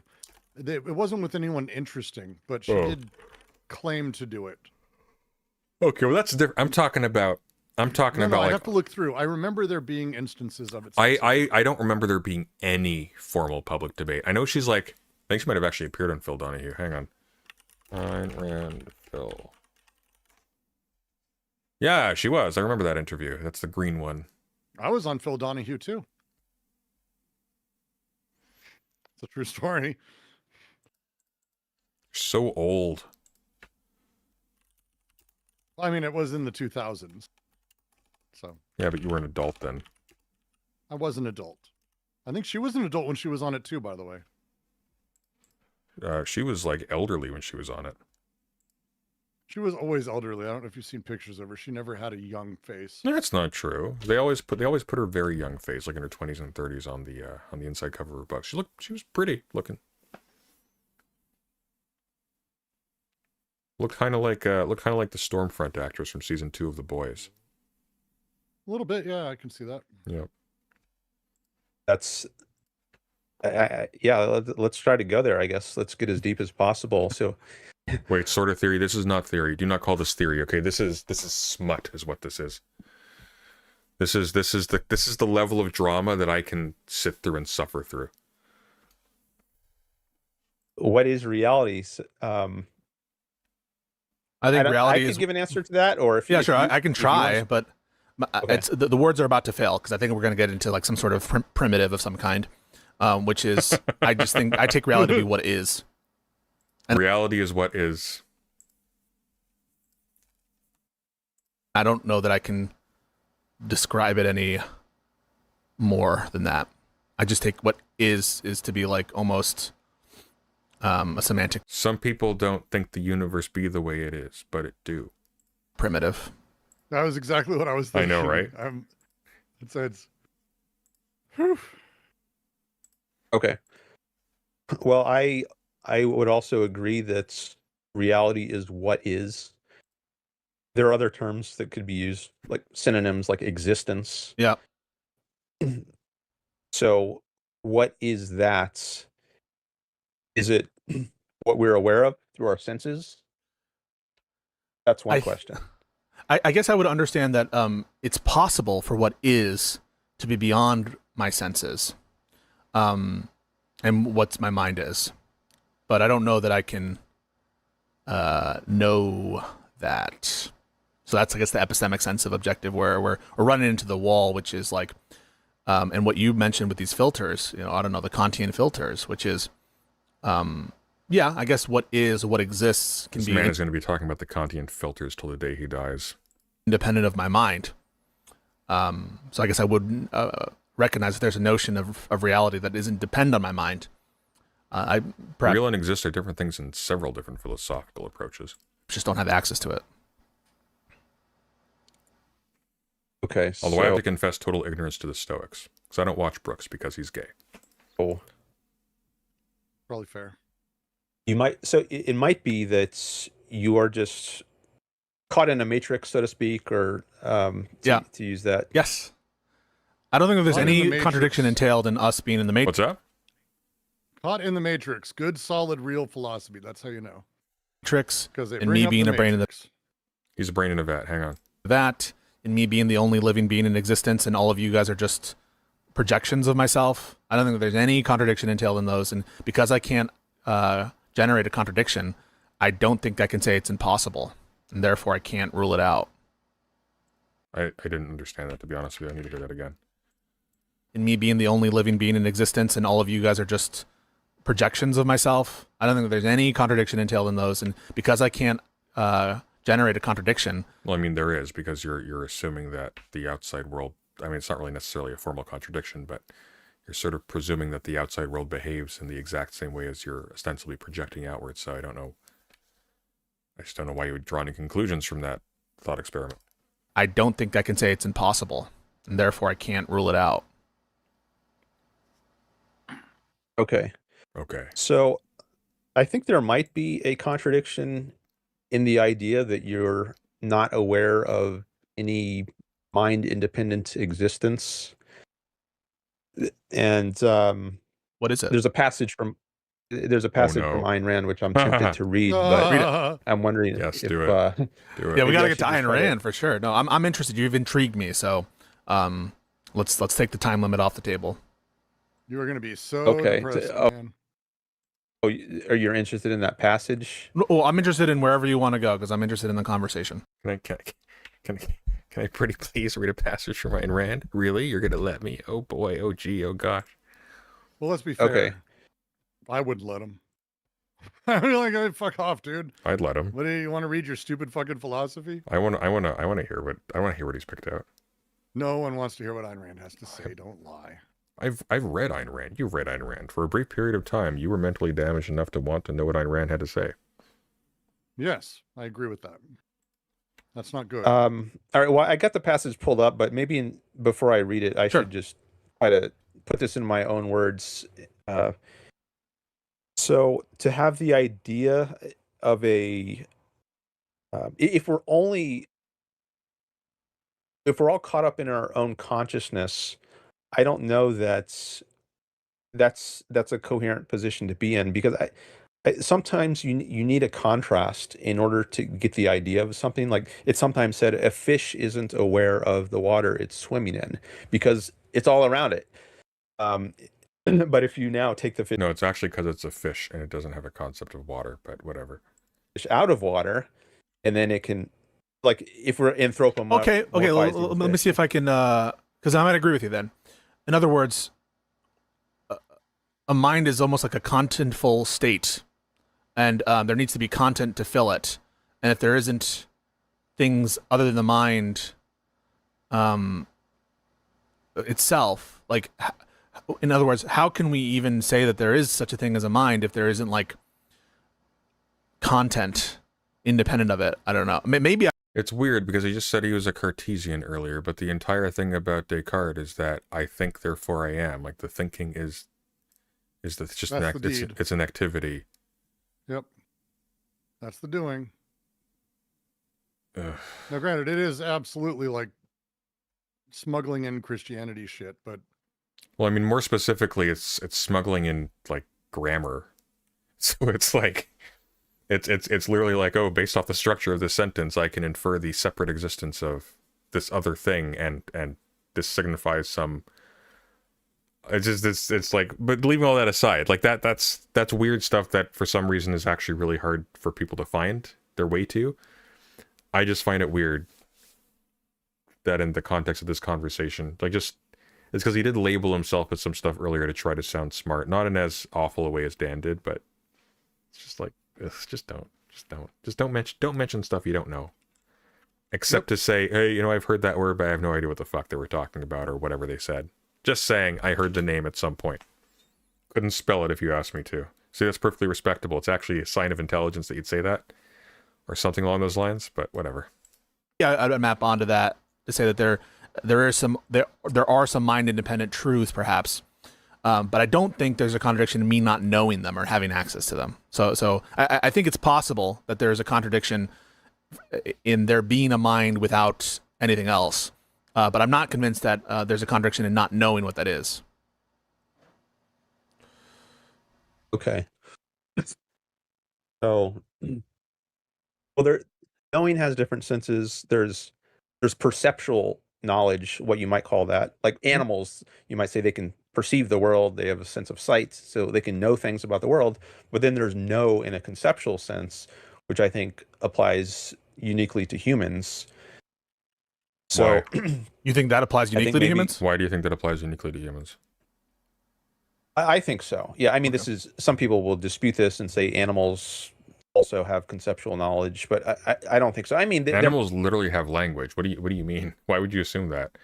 I always find this weird because it's like, you can be skeptical about that simply because we don't have access to like any other experience but ours. But like, why would you take a stance on that? Like you evolved, I mean, it's from the very same strange. stuff. You're from the same stuff. Like, why would you assume that life on Earth can't develop the capacity to think in concepts when we literally did that? Well, I'd argue this is literally like Deleuze writes about the image of thought and how it's completely fucked us, and I talk about it in my video. This is it. This is the thing that fucks people. Is this idea, like the image of thought and how it functions, and it sets up a lot of stuff for us we don't even realize. There might be some borderline cases like chimps, you know, very close relatives, human beings, which are Speak for yourself, buddy. Okay, calm down. Octopi, dolphins. Octopi, I would even say are more extraordinary. I would never basically like anything with memory, you have to entertain the possibility of something like that. Like, how does that work? And it's like,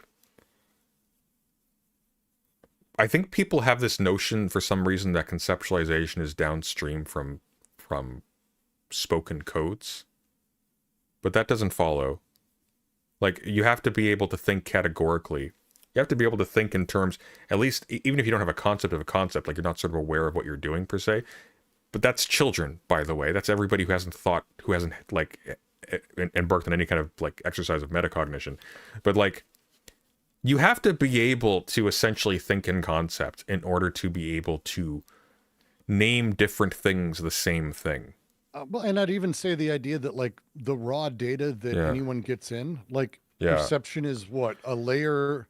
When, where, how do you see this working? Yeah, but well, exactly, because like you identify, like, even without like dwelling upon them, so to speak, like doing a thinking upon them, it's like you recognize a thing. Like, there is conceptualization happening there. Is the act of conceptualization before your consciousness and awareness? Maybe not, but like that is happening. And there's this weird like notion that if this is not like a thing you are sort of doing with the self-awareness that you're doing, and it's like therefore it doesn't count. But why would that be so? Anyways, they have some kind of rudimentary or proto concepts, but in the full-fledged sense, okay, I would say only humans are. They have proto concepts. Oh yeah, that fucking makes sense. They have less evolved concepts. They have chimp concepts. Conceptual or rational beings, animals. But I think the sensory or perceptual level, that the five senses, is a more basic kind of contact with reality, and I think that's where we start. Like, as infants, you know, we don't have any words yet, any concepts, any ideas, but we have our senses, and we can look out and see the world and hear things. And I think that's the most basic kind of contact that we have with the world. So when you say you're not sure if we have knowledge of the world, if by that you mean conceptual knowledge, like awareness of truths, like Newton's laws, for every action there's an equal and opposite reaction. Maybe we can set that aside for a moment and just focus on the more basic case, which I think all the conceptual knowledge is based on. Like, I think we derive our concepts and principles from sensory observation. Sure. I think I can grant that I'm perceiving something. I'm perceiving stimuli or whatever. And so, yeah, let's use that notion of perceptive knowledge. I'll grant that I think I understand what that means. Okay, where do we go? All right, so straight into the Twilight Zone. Zone. Senses can deceive you, right? And it could be the case. By could, I just mean it's logically possible, and no contradiction is entailed by my senses not, being triggered by a machine or a computer. Or I don't think it's disproving the problem of deriving any kind of truth claim about the objective reality which exists, but which we can't know anything about. Okay.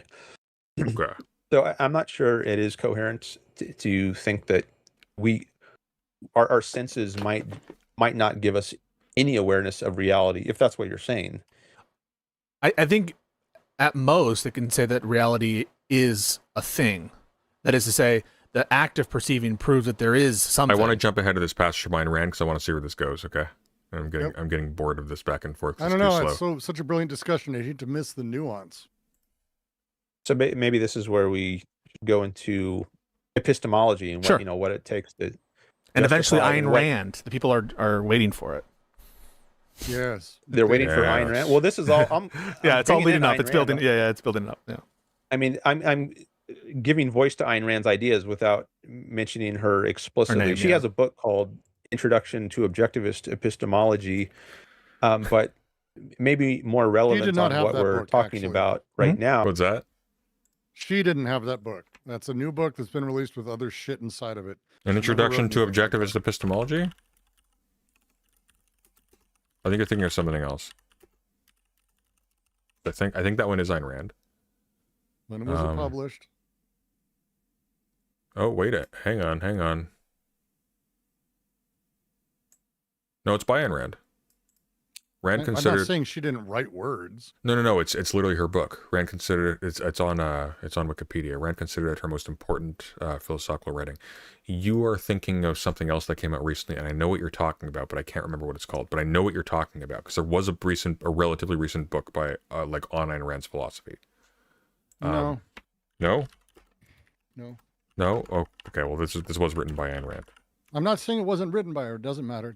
Wait, what does that mean? Wait, hang on. Doesn't matter. Doesn't matter. There we go. He's slinking back into his cave. Did Nietzsche ever write the Nachlass? No, of course not. But he wrote it. But he didn't write the Nachlass.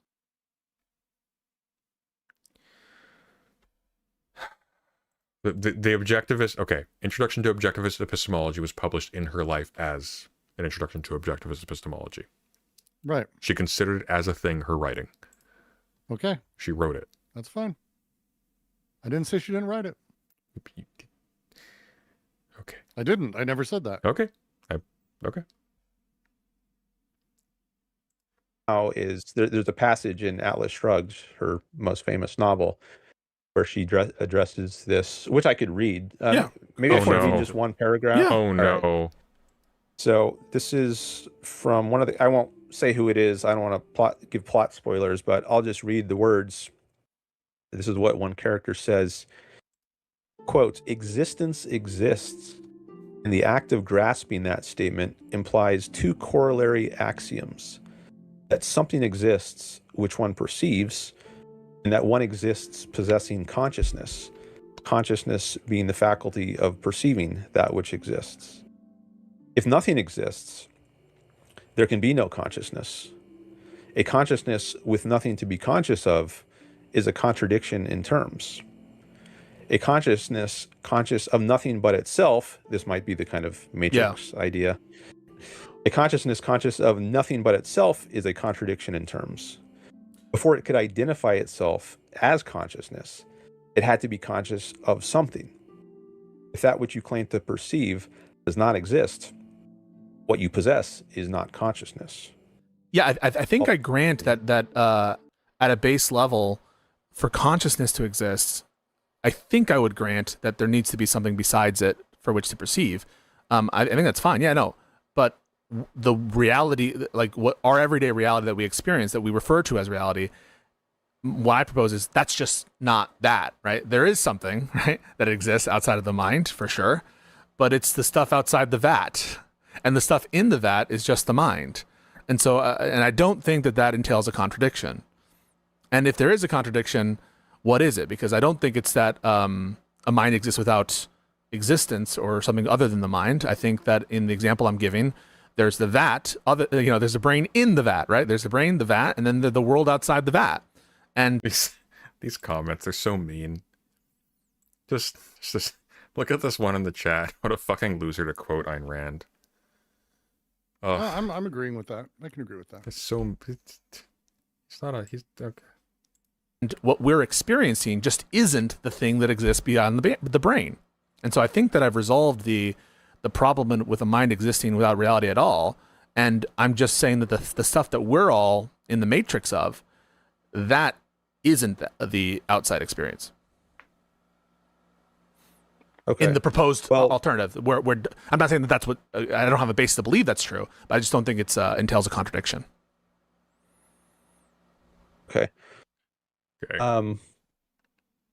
Well, I wonder if there's at least one other claim of what actually exists mind independently. Then there's, so you're not just saying, I'm aware of the stuff in my mind. You also are committed to saying there's a vat, if we're going to use the brain in the vat model, or there's a machine that I'm hooked up to, like in the Matrix. So I know objectively those things exist. Well, I'm just saying, if that exist. were the case, right? Like, I don't think so. Assuming that were the case, that world doesn't contain a contradiction. But that would mean that the table you're perceiving isn't part of that which exists independent of the mind. Okay. I wonder if there's, like, if you're saying everything could be just part of my mind. No, I'm not saying everything. I'm saying the stuff you perceive is all part of your mind. There is a world in which I don't think I can say that everything is in your mind. I'm saying what we take to be everything in the conventional sense, which is everything that you experience, that could all be in your mind. Okay. It's like he's hearing all this for the first time. Why are you arguing about this? Every human you've ever met, everything you've ever seen, every music that you've ever heard. And I don't know that we can generate a contradiction for that view. Okay. If everything you perceive as part of your minds, so you're not denying there is something mind independent. I think I have to be committed to something other than a mind existing. So, because I don't think there's a good response. You could just deny the category mind and say that whatever's going on, it's weirder than your categories allow. That's all. That's an easy answer. Just like, hey. Yeah, but this guy's never thought about any of this shit. But it's like he did, though, because he's arguing about it and he had a quote lined up. So it's like, Sorry, I meant he thought about it, not he's heard what people have said. He digested it. Yeah. Response the notion that, like, guess the next chapter, by the way, it's short. It's like 2 minutes long, but it's called Hegelian Idealism. Oh God. These are Dan's titles, by the way. This is on Dan Norton's channel. Hegelian Idealism. He sucks. I'm excited. That's amazing. What are you talking about? We got here the nature of, I think we have the nature of rights over here. The Hegelian nature of rights. That consciousness is incoherent. This one is called Roleplay with SA, and then it stops. When we're done the Hegelian Idealism. I know, right? When we're done the Hegelian section, when that tires out, I want to skip ahead. I want to see what the hell's going on with that roleplay. I want to see Dan Norton role playing with Pisco. Without something, some referent point. So I think you've convinced me, and I think this might have been a prior belief of mine. As I'm coming back to this conversation, that something independent of a mind must exist. So I think I would grant that. I don't think that I'm committed to the view, or that anyone is committed to the view, Present Sunday, why can't we just read some Sarah's? You can. $100 donation. You can't donate that though right now, Abby. I'm going to refuse it. I will You can pay also back. just go read Sarah's. You can go read which is Sarah's. pretty useful. You can go read Sarah's. You can do that. I didn't know he wrote anything after Galaxy Quest, but you can go read Sarah's. The things we perceive are part of that independent reality.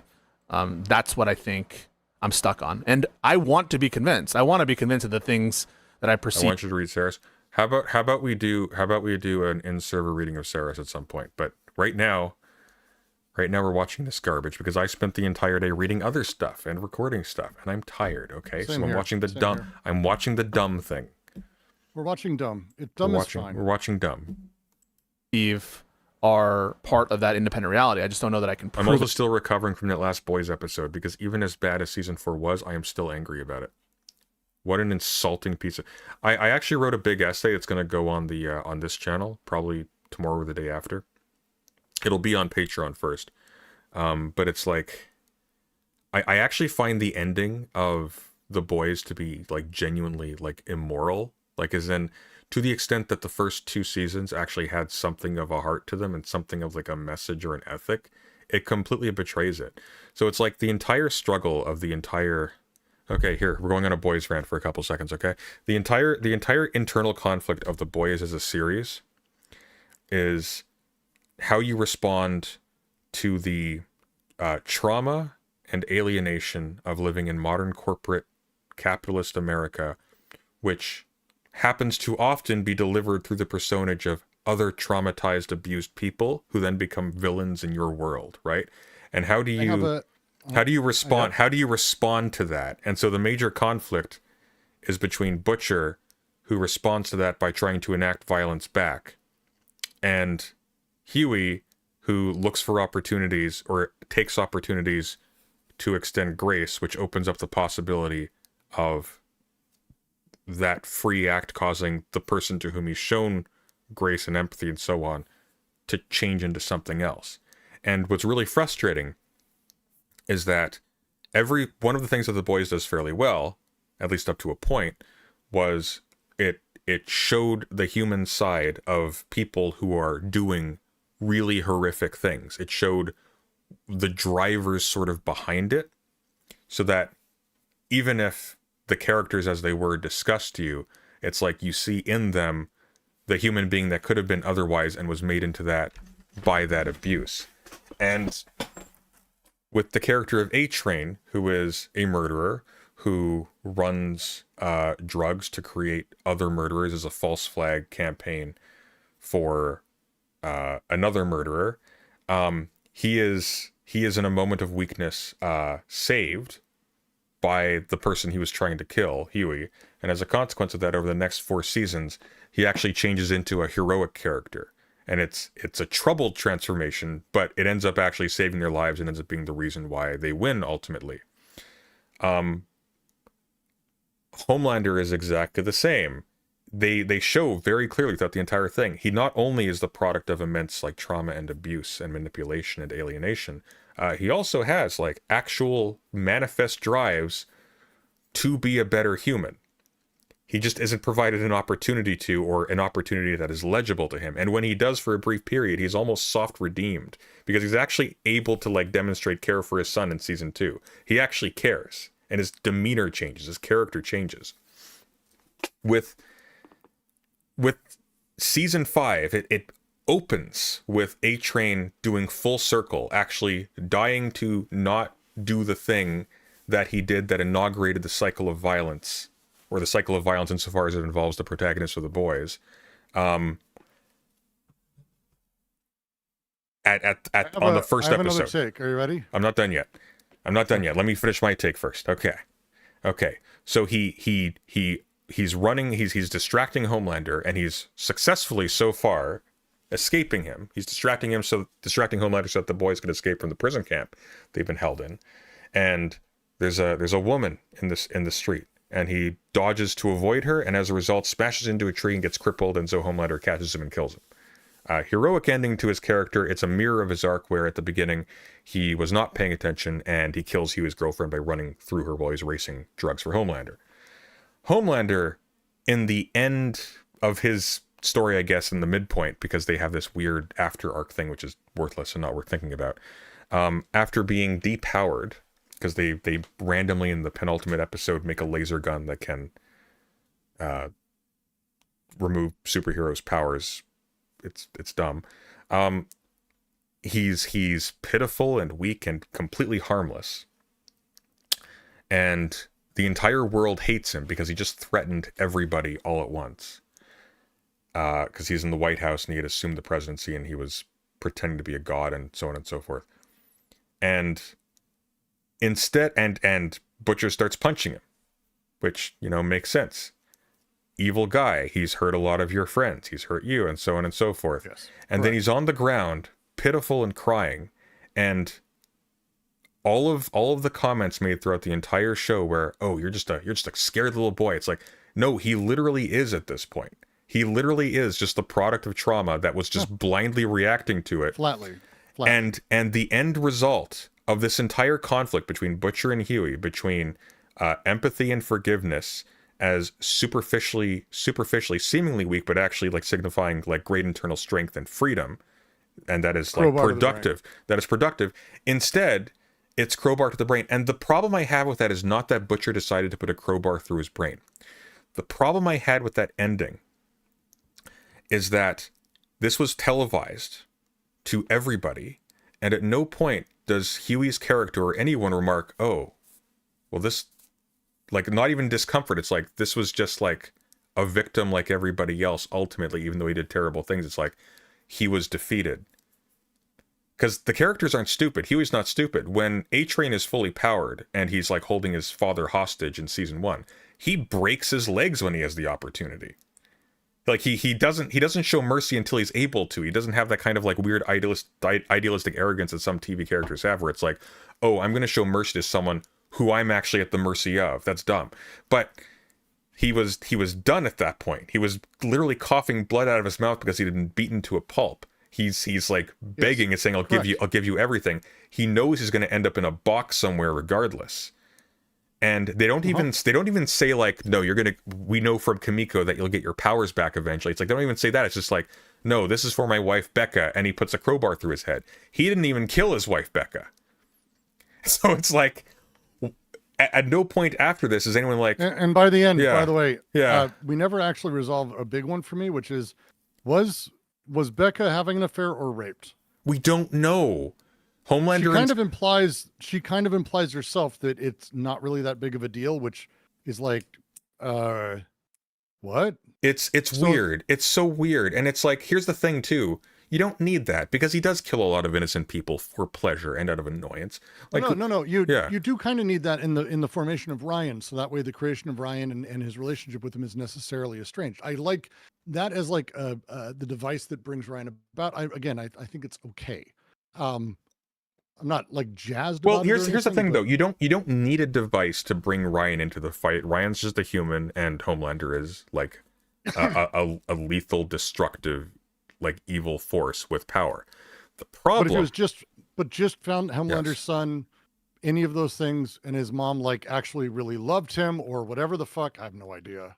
Like, well, this is where it's like, or, and this is something that the boys used to handle relatively well in the first couple of seasons. And I think this is sort of what they went with initially, where it's like, no, she wasn't assaulted per se, but also like unstable person with Superman powers propositions you, are you actually free to say no? And right, but she also doesn't say that it was like, again, I think that would be even that's still to me rape. Yes. The thing that's nightmarish to me about what they ended up doing is they ended up turning it into this soft, like, maybe she was kind of just having an affair and she kind of thought he was like, and it's like, yeah, they literally don't do anything to make us understand in any capacity. And it's very frustrating to me. Well, leaving that aside, like the problem I have is that like Butcher making the decision to indulge in his animal need to hit back at the thing that hit him because it gives him a feeling of control over something that he can't fix. that is fine. Narratively, that makes sense, actually, as an escalation of the conflict between Huey and Butcher, and might actually be, like, if it was treated as such, actually a good prelude to, like, him actually carrying that on further. I was thinking just earlier today, actually, in that scene, in that episode before the last one, where he's given the V1 in the field, wouldn't it have been such a better ending if, instead of, oh, he's immortal and he has more superpowers now that never manifest, and then all of a sudden they're all in a different place, not in that field anymore? What if the V1 made him stronger but took away his flight? And so as a result, they go like, oh, this is the plan all along. We got you the V1, I betrayed you, son, and they all beat him up and they kill him. And then it's Butcher taking it further. Like, that would make sense, because you can justify killing Homelander if he's superpowered. It's a harder sell when it's like, oh, there is literally nothing left but the trauma. And he even, like, explicitly says, like, at the end, is like, you can't fucking do this, I'm the Homelander. And Butcher's like, no, you ain't nothing. But it's like, if he ain't nothing, then of what needfulness is the putting the crowbar through his head? What do you get from this? Because if he ain't nothing, this is a whole lot of performance. So it's like, yeah. All right. My turn. Okay, let's hear it. So here's my I'm not disagreeing with anything you're saying, really. So just so you know that this isn't that. I was very upset by just what the boys did after season 3-ish. I thought up to 3 was pretty good. First 2 seasons were excellent. Go back and rewatch them. It's really upsetting how downhill that fucking show is. Like, go rewatch the first episode and it's like, Jesus Christ, what the fuck show am I even watching at this point? 2 things. They go out of their way to let us know that the former head of VOD is back. In charge of VOD. Oh yeah. Which, by the way, actually means, and I'll tell you this right now, and I wrote it in chat and you didn't pick it up. Butcher was right. That the only way out is to kill every soup, and I'm sorry about that. I do not see another way. You're literally talking at this point of, like, the way that all of this works, the way that people exist, the way that people will be tortured, the way Homelander was tortured, fundamentally is now just part of all of it. Well, it's like it's not just like the head of VOT. It's the head of VOT that we are given the backstory. That we in know season tortured 3. him. He explicitly is responsible for the creation of all of the worst characters there that inaugurated everything. We literally are hearing them say, "Oh yeah, so all this is going to happen again." Yeah. And the only way to stop it would be to, I don't know, have a global virus that destroys and kills suits on contact so they can never use V. And I got to tell you, Huey doing it, that Huey killing, there's nothing in there. It's one of the worst endings because it's the opposite of what everyone was fighting for. In that context, it means nothing changes. Yes. In that context, he was correct. You know what would have made more sense? If he goes, hey, Butcher, we don't need to do this. We can kill Stan Edgar. That would have been something. But because here's the thing, like, the The worst part about this, again, is that nobody says anything about the fact that, oh, they just killed Homelander when he was just John, just the guy with no muscle and no power, is just crying for mommy, confused, and with like, there's literally no reason to. Like, what would have been a much more powerful ending, like, there were 2 possibilities. One is, which I think is the stronger one, where Butcher actually shows growth. And he shows mercy to Homelander, and he's just like, fucking hell, and just drops the crowbar and they leave. The other one is, like, they don't disband afterwards, like they did their job, like the corporation that produces these things doesn't still exist. And I realized something, I wrote about this in the essay I'm going to publish. In season 3, they switched Homelander from being a product of an environment and of a corporate entity that used him as a pawn. Like a Sephiroth type character, basically. Yeah. Like, a lot of people made that comparison because he's basically the same thing. To more or less to a Donald Trump MAGA stand-in. And the problem is that with that switch, they stopped using Homelander as a vehicle for analyzing, like, the products of systems, and they started using him as a way to burn MAGA and Donald Trump in effigy. So they can't extend him mercy anymore, because the end of The Boys season 5 is fundamentally like a Democrat power fantasy. It's a revenge fantasy against Trump.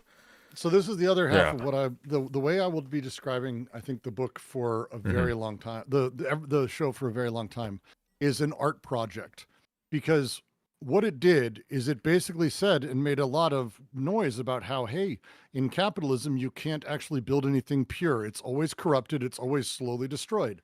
And then they showed us. I know, right? Like that's the funniest thing about it too. Because everything that Yeah. happened in season 3 on was because they started getting spin-offs. They needed Yes. to build and maintain The Boys as a franchise.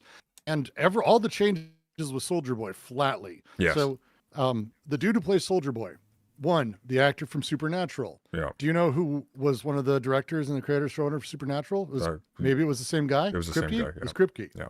So lo and behold, he's like, oh, I'm going to do this thing again. He just starts And so bringing they've in got- all of the actors from Supernatural, and it's like, And then what happens is he's like, oh, and I can get them their own show where I can work with them Yeah. again.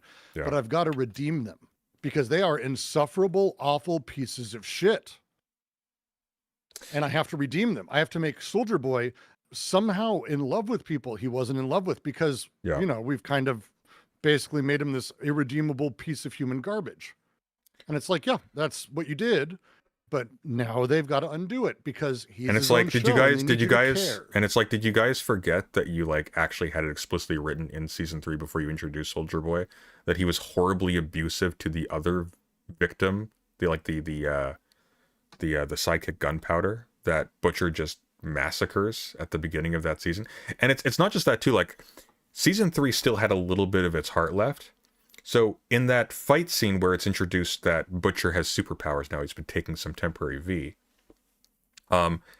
He beats him, and he you see on his face, because Carl Urban's a great actor, you see on his face he's like showing genuine, like he has feelings of empathy there.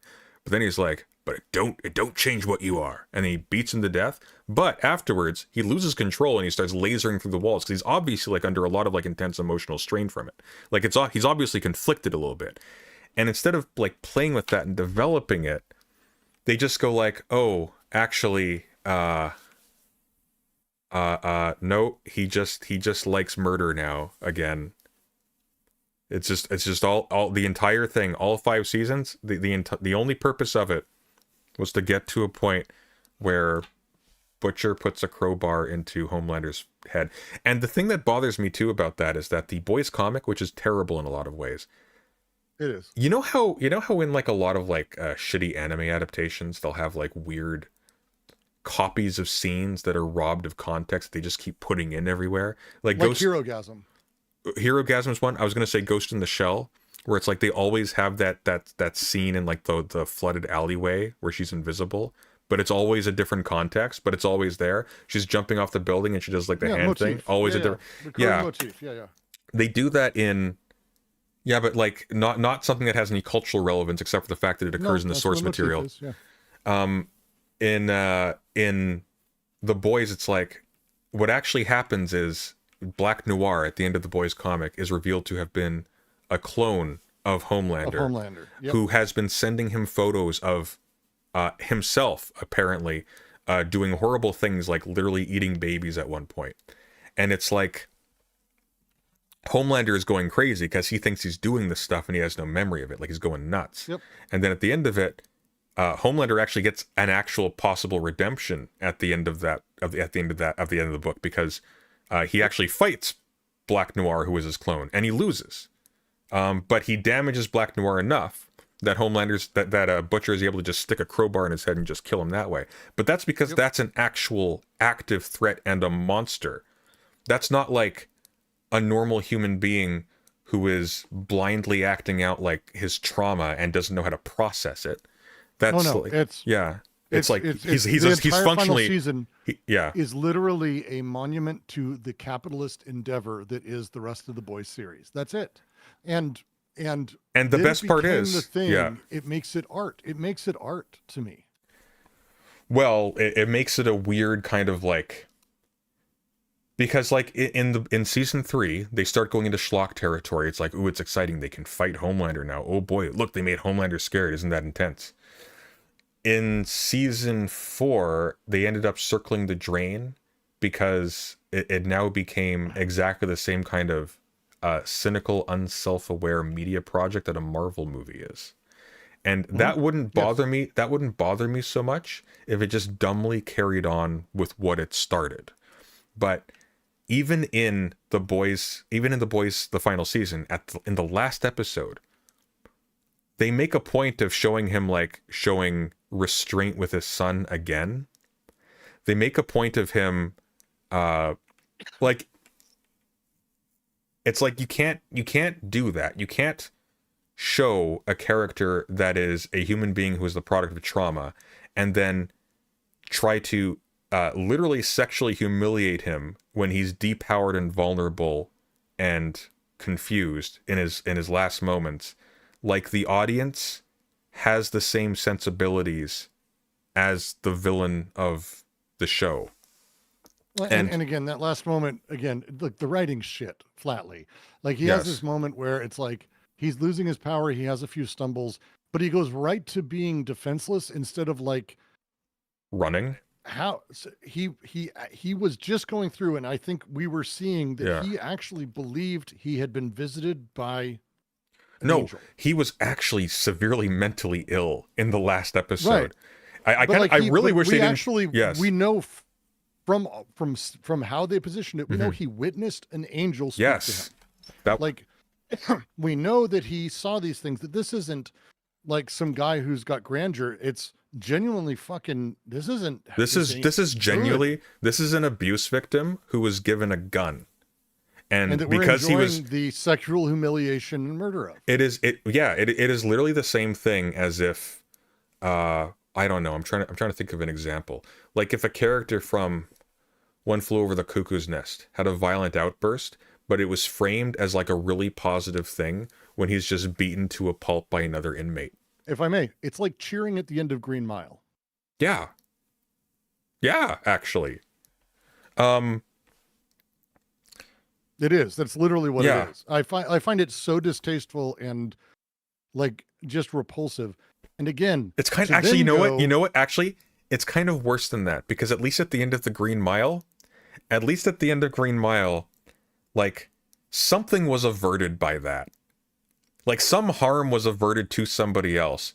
The worst part about it is that there's literally no reason at all to kill Homelander in that particular way at that point. It's for nobody. Like in terms of the universe, it's like if your goal was to make him suffer, you didn't. You killed him pretty fast, actually.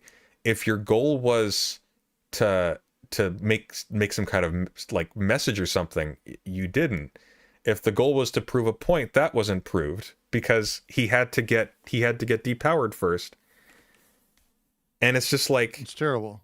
Yeah, and I think the final nail in the coffin is that like this is produced by Amazon. And they allowed it to be like the ending of Harry Potter, where it's like everything was right with the world, despite the fact there's slavery and all that stuff between like species and whatnot that's still going on. Everything's right with the world. The giant evil mega corporation that is responsible for global terrorism and creating Superman Hitler is still in operation, and it's being run by the same guy who did it before. And the Albert, and who was cool with it before, not a little bit before, like, and the Albert Spears stand-in, like Sage is going off to Disneyland or to actually, ironically enough, Harry Potter Land. What a great thing.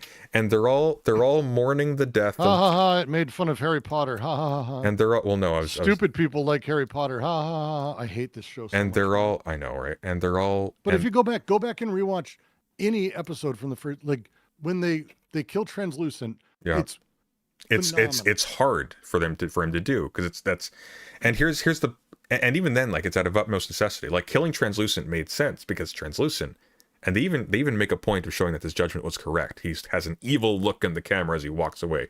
You did the right thing, Huey. I'm gonna kill all of you as soon as I get out of here.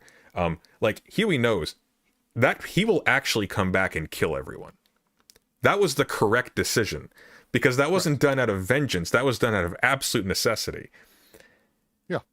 I need to understand, why did the entire scene with the Deep, I don't get it. It's I At don't- least I don't- at you know least what? it wasn't. I'm just going to end up complaining. At least it was the an whole time. accident. At least with the Deep, it was an accident.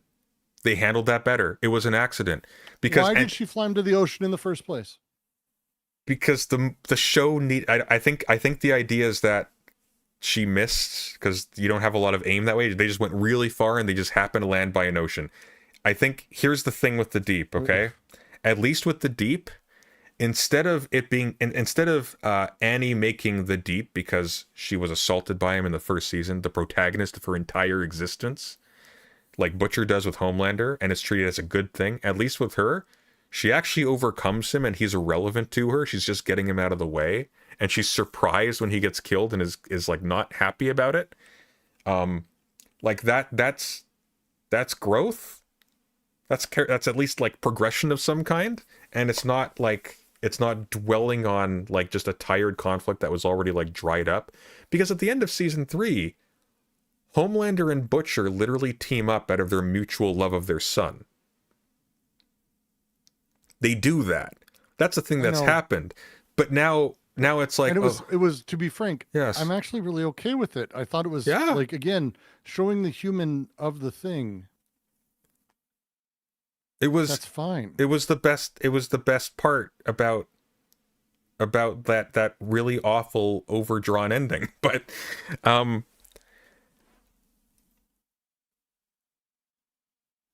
I think the last thing, because I could rant about this for hours. I think the last thing I just want to. I really could too. It's.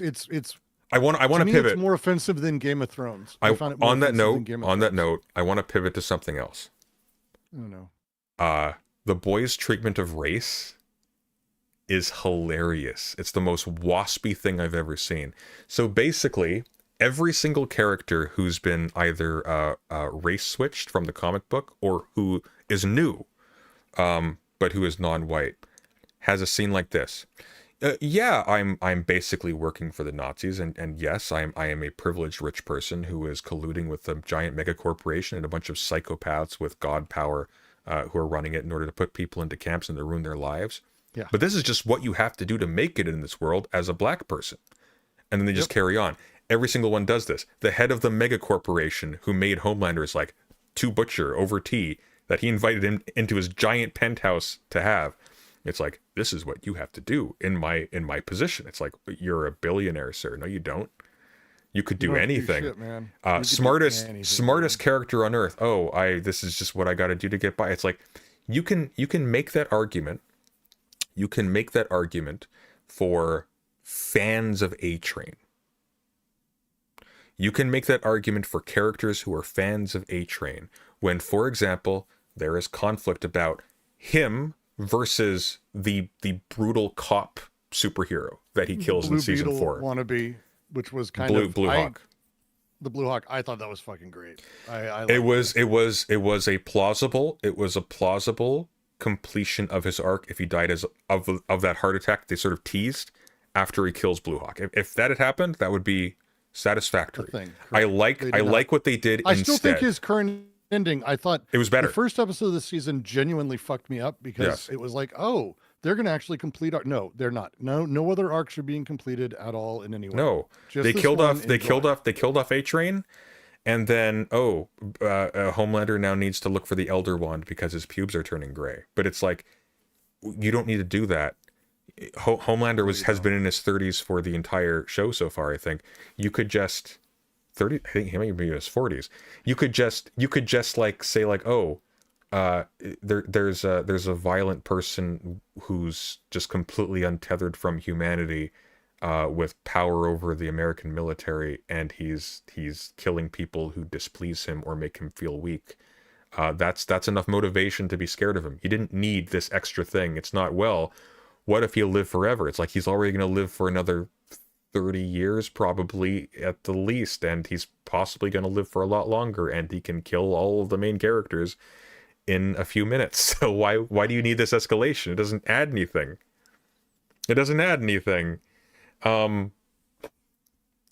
They didn't kill off any characters like they should have. Like I hate that the only character that ends up getting like some kind of like moment of actual bravery by the boys in the entire series is played by the guy who is really proud of his violent actions as a member of the IDF. I mean, talking about I care less about actors, but like the entire death of Frenchie, they also censored. If you didn't know, like everyone knew how Frenchie died. Do you know? He got like punched in the... His Homelander cut him open with his finger in the stomach. Yeah. That didn't happen in the show, though. How do I know that? Because they fucking posted photos of it on Insta and did YouTube behind the scenes stuff about what happens. And they cut that whole thing. They cut the entire thing, his entire sacrifice, because fucking who cares? That actually, honestly, should have been episode 2. That should have been episode 2.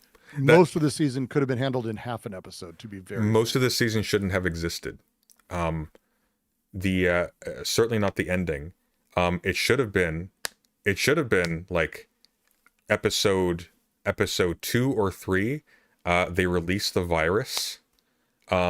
Maybe Homelander scrambles as it spreads to find something that will protect him from the virus, and he thinks V1 will.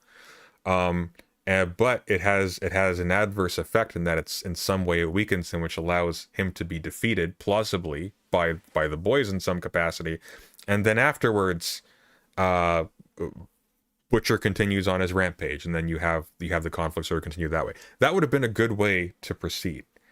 Instead, it's like they're just going places and having skits and doing things, yeah. But it'll be like completely contextualist. So like in The Boys season 1, like multiple episodes will show them sneaking in to a place they're not supposed to be, and it's tense.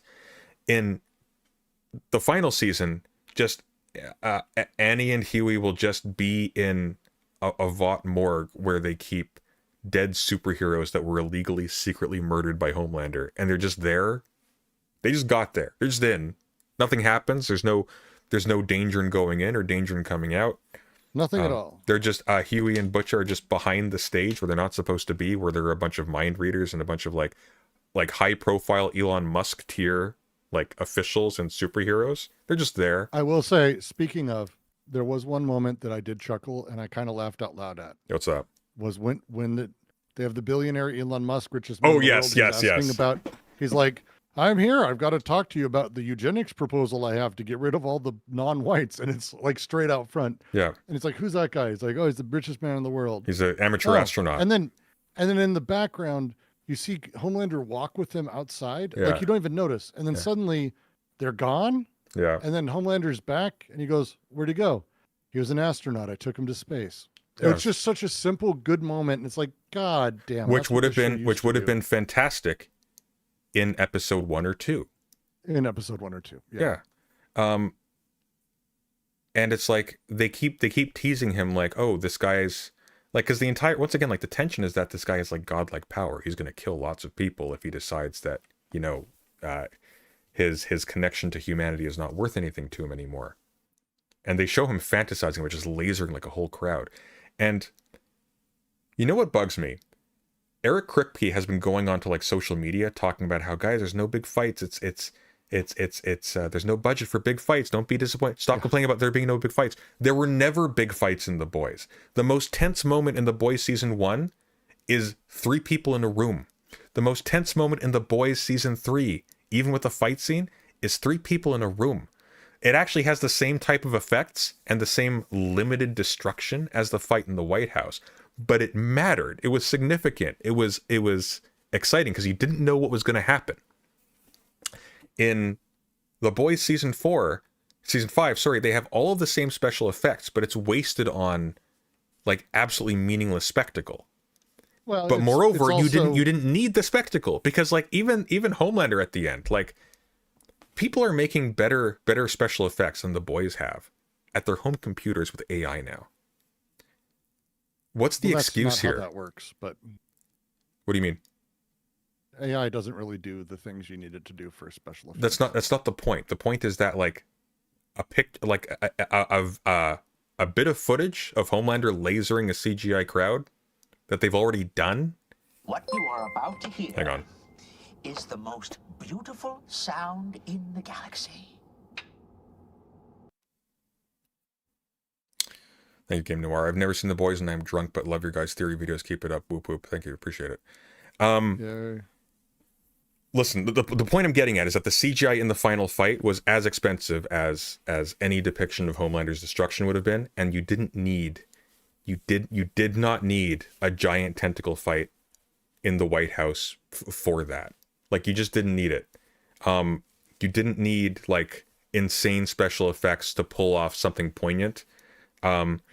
All of this, again, like the MacGuffins were vials of toxins or of super serum, and the best moments in The Boys, because it's a TV show, it was a TV show once upon a time for adults, are people under pressure talking. Best parts.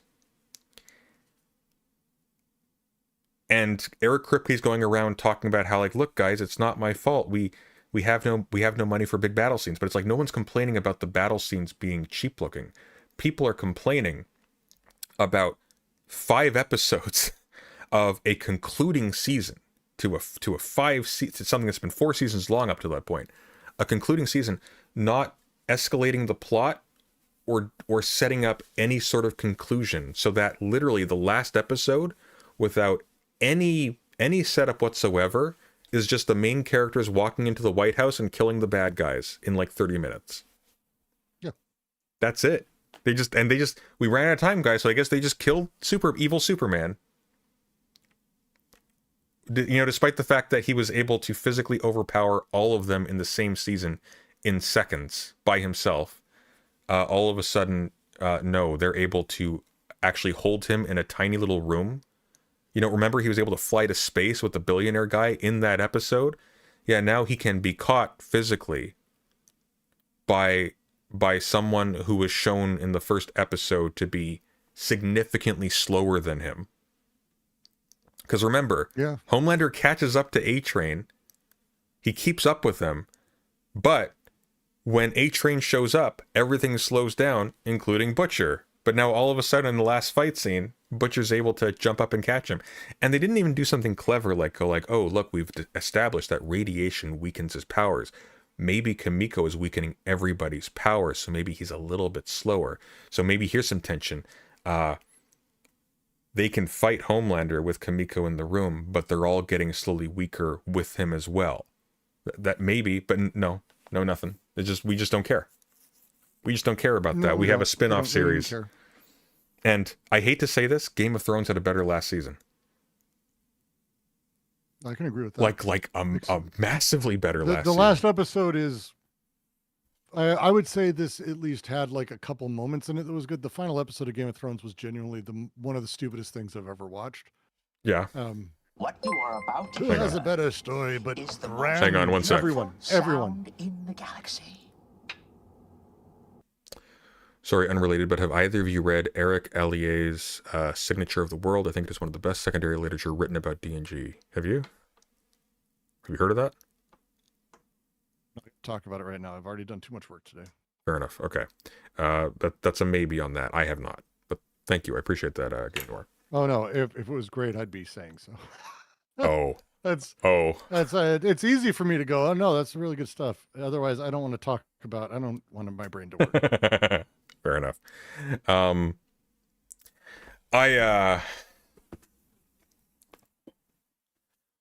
Where's the love for this like thing that you've been like nursing for like close to a decade when it comes to these shows? I don't understand.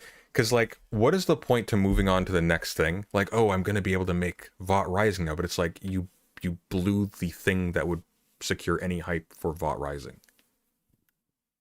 Like, oh, I'm excited. I'm gonna be able to work on Star Wars now. So I'm fucking Game of Thrones, but it's like they're on Amazon now. They don't care. I know, but like, why? You're already like a successful head of a very prestigious show. Like, why would you want to go down in history as like, oh, look, it's, but I keep asking this. For what? Money. For what? I know, but for what? I get that, but for what? Money, power, the ability to greenlight other projects, the ability to push them through, the way Amazon functions. Once you are in a stable of people who create things, even if it's minor, but it is a thing that drives subscribers, and this is true for Netflix, it's true for Hulu, you become immediately a first go-to. So you start being able to pick your projects. Kripke probably didn't pick The Boys early on. He pushed for it. But in the streaming world, you need to prove yourself separately from TV, and that's what he did, I think. It's probably what I would argue is that he's up to. But now, his biggest project on his CV now is something that everybody... Supernatural. That's too old. That has nostalgia value. And The Boys drove revenue for Amazon, fundamentally. True. Creating two spin-offs. Which were do numbers. Well, they were unsuccessful, actually. Gen V was not very well received. Gen V was very well received. What are you talking about? No. Gen V was well received by critics. Nobody knew about it. Nobody watched it. It wasn't profitable. That's why they didn't renew it, right? It wasn't profitable. That's not a thing for streaming. It was literally canceled because it's lower viewership. I mean, that's what they say. Sure. What do you think it was canceled for? It was canceled because they didn't really have anywhere to go for it. The main star from the first season died, and they tried to replace him with the second. They could never get it going again. But if that was the case, hang on. That's That very can't. much the star dying. That can't. Okay, I can see that being a major But the factor. first season, it doesn't matter. Again, you're thinking about this like that doesn't matter. He did 2 seasons. The first season absolutely drove. No, people. No, but here's the thing, though.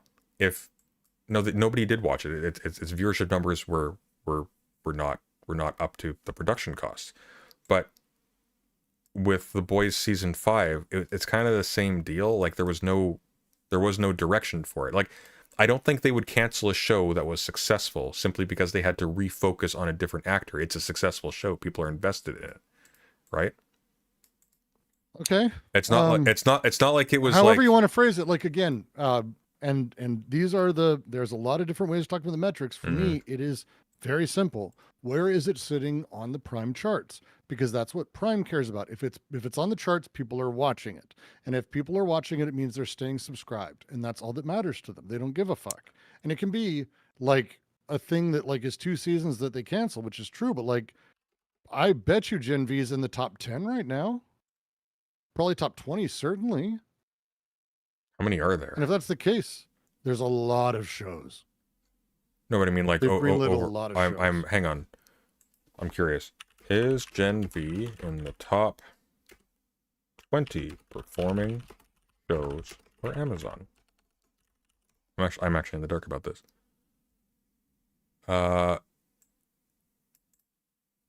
It was in its top 10. Well, there you go. But hang on. In what respect? Give me a second.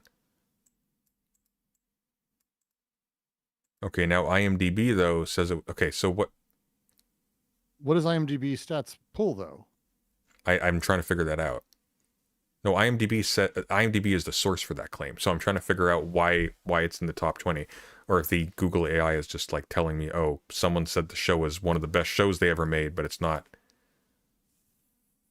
Let me just pull I think it was to make room for the for Vought Rising. I think it was to literally make space for Soldier Boy and Stormfront, the series. 1 second, let me just check. Because again, the only thing that matters for these guys when you're in a streaming service is does it maintain the streaming service? They don't give a fuck about anything else. So top 10 in the US, Boys is number 1, Jack Ryan movie number 2, Off Campus 3, Citadel, Despicable Me, fuck me, I hate all of this. This just depresses me. Invincible, Mechanic, and then Invincible's good. Hey, Invincible actually, Invincible is not trash. Invincible actually held the line on the redemption arc for Omni-Man that they didn't for Homelander. We've had this conversation. We disagree on it. It's fine. I don't care. You cannot like the first 2 seasons of The Boys and absolutely despise. Certainly not. Oh no, I do despise Invincible. I think it's stupid. Why? for a lot of reasons. You want me to go into them? It's Yeah, primarily do it. suffering porn because the writer behind it, who did The Walking Dead, doesn't know how to write characters except as people who suffer. And so everyone suffers as core part of his entire philosophy. He doesn't know how to develop characters otherwise. He does Suffering, develop suffering, characters. suffering. He No. does. It does not. He doesn't just do that. Actually, it's Who develops in any of the shows except through suffering? You all can't of name a them. way that is suffering. All Name of one them. character and tell me. Well, Omni-Man changes primarily as an expression of his son's love for him. Rex Really? Rex changes. Wait, no. That's Omni-Man changes because of his son's love for him? Yes. Not after beating his son to a bloody pulp personally and killing millions of people? Yeah, but that's And- not his suffering though. That's just because suffering was involved in it. Doesn't mean No, the no, transformation was no. because of No, suffering. that's literally what I'm saying is suffering is the cause of all the transformations. That's how he does his work. That's the same with Walking Dead. He doesn't understand how to do anything else. Okay, but It's very hang on. frustrating No, creative to no. work with. But hang on. You're essentially just saying, oh, there were negative affects in the process of Nope. transformation. Nope. Yeah, No, I'm saying that's only what there are. that's what he's being redeemed from, though. That's kind of the point. But again, do you know there are other ways for people to grow?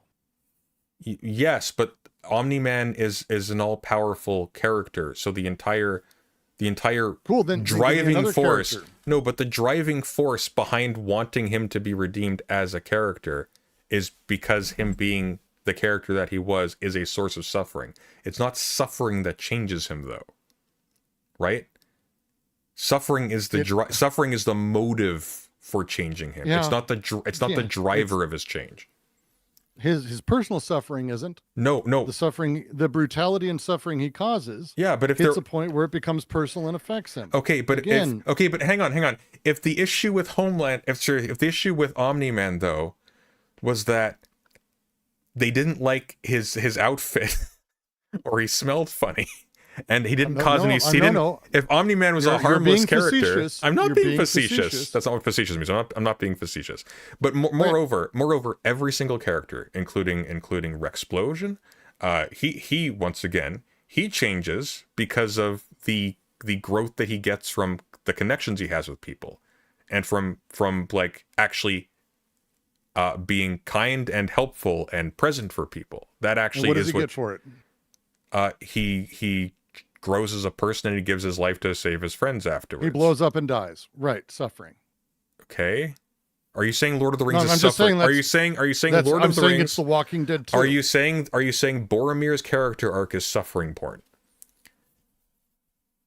If that was the only way characters grew in the entire movie and show and book, yes. But it is the only way they grow in Invincible. But it's not. I just gave you two examples. They You don't didn't give me change two because of examples. suffering. Both of them have. Frodo doesn't change because of suffering. Yes, he does. He loses No, he loses all enjoyment of life when he degrades and he goes off to die in the Elven lands afterwards because he can't live amongst normal hobbits anymore. He absolutely changes for the worst. He's like a traumatized, broken person at the end. His character, Yes. as he grows and changes, that may be his end point, and that's not really. But it's because the of sort center suffering. it. It's because of suffering. No. There are other changes he goes through that aren't suffering and that are central to it. And you can talk about this across all of it. Gimli changes as a character. These characters fundamentally change because of specifically their friendship and their connections. Yes. Suffering as a thing inside of Invincible is fetishistic. I strongly disagree. I don't know where it's fetishistic. It's always treated as horrifying. Like it's always treated as horrifying. Like violent conclusions to things are always treated. Okay, Are always just so you know, that yeah. doesn't make it not fetishistic. That just makes it. No, guess. no, it doesn't make it not fetishistic. But unless the point is the violence, which it's not, then it's not pornographic. No, it's not violence. I It's didn't not say suffering it's porn. pornographic. You said it's suffering porn. The show is suffering. The porn, show's not sure. suffering porn. Sure, it is. It's not suffering porn. Okay. Okay. We've had this conversation. There's no give. We have never had this conversation. Actually, I have no memory of this. Talked about this. When? It's been a while. I don't think we've ever talked about this, but also, Omni-Man's character, that entire interaction is unchanged if they're on a different planet and nobody else dies. That interaction Say that between one him more and time? that interaction between Omni-Man and his son that triggers his transformation is unchanged if it takes place far away and he doesn't actually blow up any buildings. It is unchanged. Because the driving force of that transformation is not suffering. That's collateral damage and the motive for transforming him by other characters. Otherwise, they wouldn't care, because they don't care about the opinion of someone who is harmless. They care about the opinions of someone who is harmful. But he could, for example, just have made the revelation like, oh no, the Viltrumites are going to come and take over everything, and that's actually the real thing. And then they could have had that same fight, and it would have been the exact same conclusion.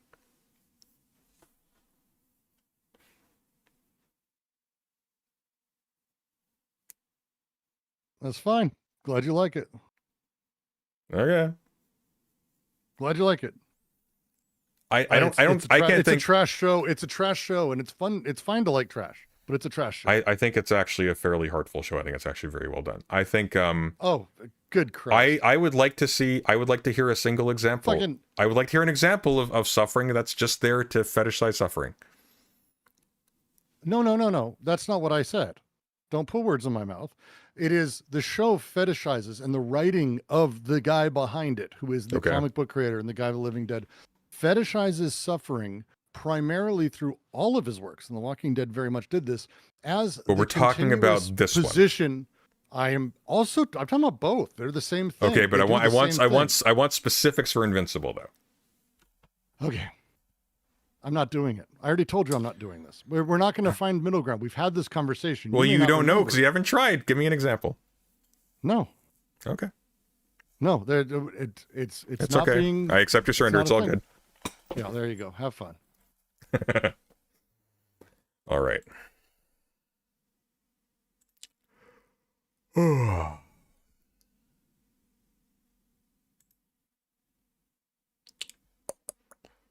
I want to see this Hegelian idealism bit first before we close off. Sure. Okay. Move it. Okay. Just real quick. Yeah. I do want to respond to one comment I saw in chat that is going to make me stew. Oh. The idea that suffering can't be enjoyment means you've never read Marx. Fundamentally. The idea, how is suffering a thing you can enjoy? If you don't understand that. Bodily, hey, look, bodily existence is an enjoyment of anything. Like just anything that makes you feel that you're alive in any capacity is enjoying your existence. Now, that's not actually what's being meant here, because we're talking about like you're talking about enjoyment in the sense of like something that you would count as a pleasurable experience versus a displeasurable experience. No. Yeah. No. That's what they're talking about. That's what they're talking about. They're wrong. And that's not what I was talking about. No, they're not wrong. They're different. They're different ways of looking at things. Yes, but again, like the pain enjoyment that people get out of suffering from, let's just take The Walking Dead. If you don't agree that The Walking Dead is basically suffering porn where everyone dies, like literally Robert has said himself publicly that that's the case. No, I think The Walking Dead is. I think it has moments of poignancy that are few and far between, but I think it fundamentally is. I do not think that about Invincible. And here's the thing too. I'm not talking about Invincible. I already said I'm not. Okay. So the reason that people still enjoy watching The Walking Dead is because that suffering is a way that they get to enjoy life, and they get to justify themselves and their existence through suffering. And there's a lot of people, there's an entire religion or two based around the idea that suffering is noble, that suffering leads to growth, that only through pain do we have character growth. And I can tell you right now, Robert Kirkland is that fucking person. Having worked with him, I'll fucking tell you that. He's that person. He is this guy, and he's so fucking annoying. Walking Dead shit is so frustrating. I don't like The Walking Dead. I do not see that in Invincible. I don't see it. I can't think of a single character that I'm glad you don't. I can't think of a single character that has actually changed as a result of suffering. Like, suffering doesn't drive any of the transformations in the show. It's there, absolutely, but it's not the driver. The thing that drives change is connections that end up like bending people from previous commitments. Like across the board, every single case. That's also the case for like how characters like fall and become like villainous in the series. It's all that. Yeah. Sure. Okay. Sure. All right. That's all. Enjoyment's 2 important. points. That's I don't know. I don't want to lose one if I go to one first. Sure. If everything, so I guess if you're not sure whether what we perceive exists independent of you, if you have, it seems like maybe you're of the view, like Kant would say, we're only aware of so-called phenomenal reality, but not noumenal reality, because everything gets filtered through our categories. So later German philosophers said, well, let's just get rid of noumenal reality. I think Hegel might have gone that route, and this led to, I think, a number of German thinkers following. I mean, I hate it all. he's close if you have it completely backwards. Yeah, he's close if you're playing a different sport. Damn. Went that route. Damn. It's also like no, Hegel. I mean, here's a very crude version that Antonio Wolff will hate me for, but like a very crude version is stuff behaves like ideas do for Hegel. There isn't that like essential gulf between the thing in itself, or the noumenal and the phenomenal, because it's all acting the way the phenomenal does in a certain sense. It's not phrased that way, but like things in themselves, like stuff in the world, interacts in the same way that concepts do, and therefore you can theorize the world dialectically, which is the exact opposite. The exact opposite of what he just said. It really is. It's not getting rid of the noumenal. It's actually anthropomorphizing it to an extreme degree. I love that Bruno Latour makes that critique because it makes so much sense of it. So they argue, if we really don't have any access to true reality, then can we say it exists at all? Do we have That's Hegel, apparently. any basis for that? Fuck. I think the answer is no, unless you're clear that what your epistemic context is. In other words, when I say something is true, usually, though not always, I guess, depending on whether we're talking about, the noumenal or whatever the terms are using here, that in a given statement about truth, and in the main run of situations when you're talking to a neighbor and saying, hey, I left the lawnmower over there, hey, it's going to rain tomorrow, hey, it's sunny outside, that those statements are true only insofar as they assume that reality is, my senses are generally reliable, uniformity of nature. By the way, I just want to observe this for a second. This is the only topic, not this topic, the previous one. This is the only topic that I can make Brooks upset on. We can be arguing about conscription and war and actual people being killed in swaths. Perfectly chill. Actually, You think Invincible is incredible? I'm gonna disagree. There's one other thing. What's that? And that's what is a game mechanic and what isn't. Oh, for fuck's sake! I'm not even touching that. I'm not even touching that. We don't live in a matrix. So, in other words, if you understand the truth statements to be context contingent and that contain the proviso that I'm talking about, I think they retain their truth value. Okay. I love how that's his response there. I love how that's his response to everything. Just like, Huh. Okay. okay. Okay. So when you say something like the table exists, and someone's like, well, how do you know you're not a brain of that? You're like, well, my truth claim about the table existing is contingent on that, is only applicable insofar as we aren't brains in a vat. And in that frame of reference, it's true. It is the fact that you're perceiving it, and assuming the reliability of your senses and the uniformity of nature, and all that shit, and that like reality doesn't just, that you haven't been implanted with false memories up to the point of the present, like that all follows, and I think the truth value is preserved. Walking Dead is terrible. I hated Negan's redemption arc. It was unearned. Oh, I hated it. It was unearned. There's a flip side to this where it's like, I worked on 2 Walking Dead games, man. I fucking hate that show. what, the Telltale ones? No, God, no. No. Starbreeze put out what was the worst Walking Dead game so bad it really destroyed the company, and I quit 6 months beforehand because I told the CEO in a big fight that it would. It's a long story. So that sucked. And then a VR game that we were going to be putting out in partnership with them. That was my major project. No, also, I take it that was canceled. oh, thank God. Awful people. Negan's redemption is unearned. It's like the flip side of Homelander, where it's like his execution is unearned. At the very least, like they even deep. Sorry, we're gonna go back into the boys again because it still makes me mad. They even depowered Butcher as well, so they could have had him just run for a gun. They could have had Homelander just run behind the desk. Oh, there's the president's gun. Oh, he's gonna get him. Homelander or Butcher, you got no choice. It's like, okay, like just do the Disney thing. Do the Disney thing. He leaves him alone. He walks away, and then he tries to stab him in the back, and there you go. You got the justification. At least do that. Like, at least clean it up a little bit.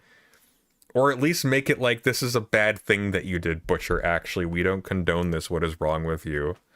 Have we learned nothing in all these years? We literally got saved by a guy of the exact same profile because we spared him last time. What are you doing? Anyways, sorry. Moving on. Back to this Drek. Okay. Are we talking about the show or the comics? I did not read the comics, and I do not care for them. So I'm thinking maybe zombies as the novelty is not a novelty. we should go to the issue of justification. You ask these questions like, how Sure. do you know you're not a brain of the vat? So that was Hegel apparently. I don't know why we had to name that. Okay, I want to see this role playing thing. Hang on. We'll wrap it up here. Role play with essay. Role play with essay and Pisco. Here we go. So I'll give you an example. Let's play this role play. So I'm the person, I'm the Satanist who wants to destroy all of humanity. Oh, it's Satanism. Role playing with Satan. Okay.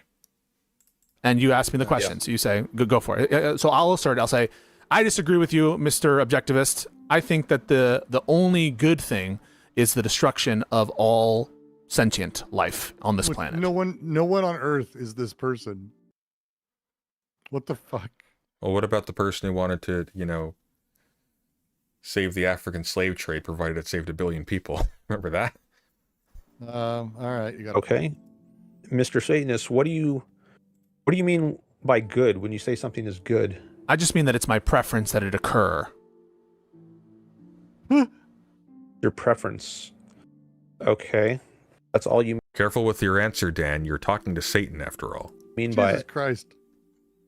So, And it's in accordance with Where did- Satan's. It's in accordance with Satan's laws, and my preference is to enact Satan's laws.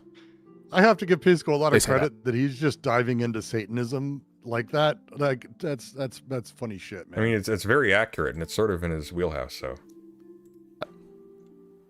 I mean, he went to school for this. okay, so where did you get this idea of good? Where did it come from? What the fuck? I don't That's really role-playing? know.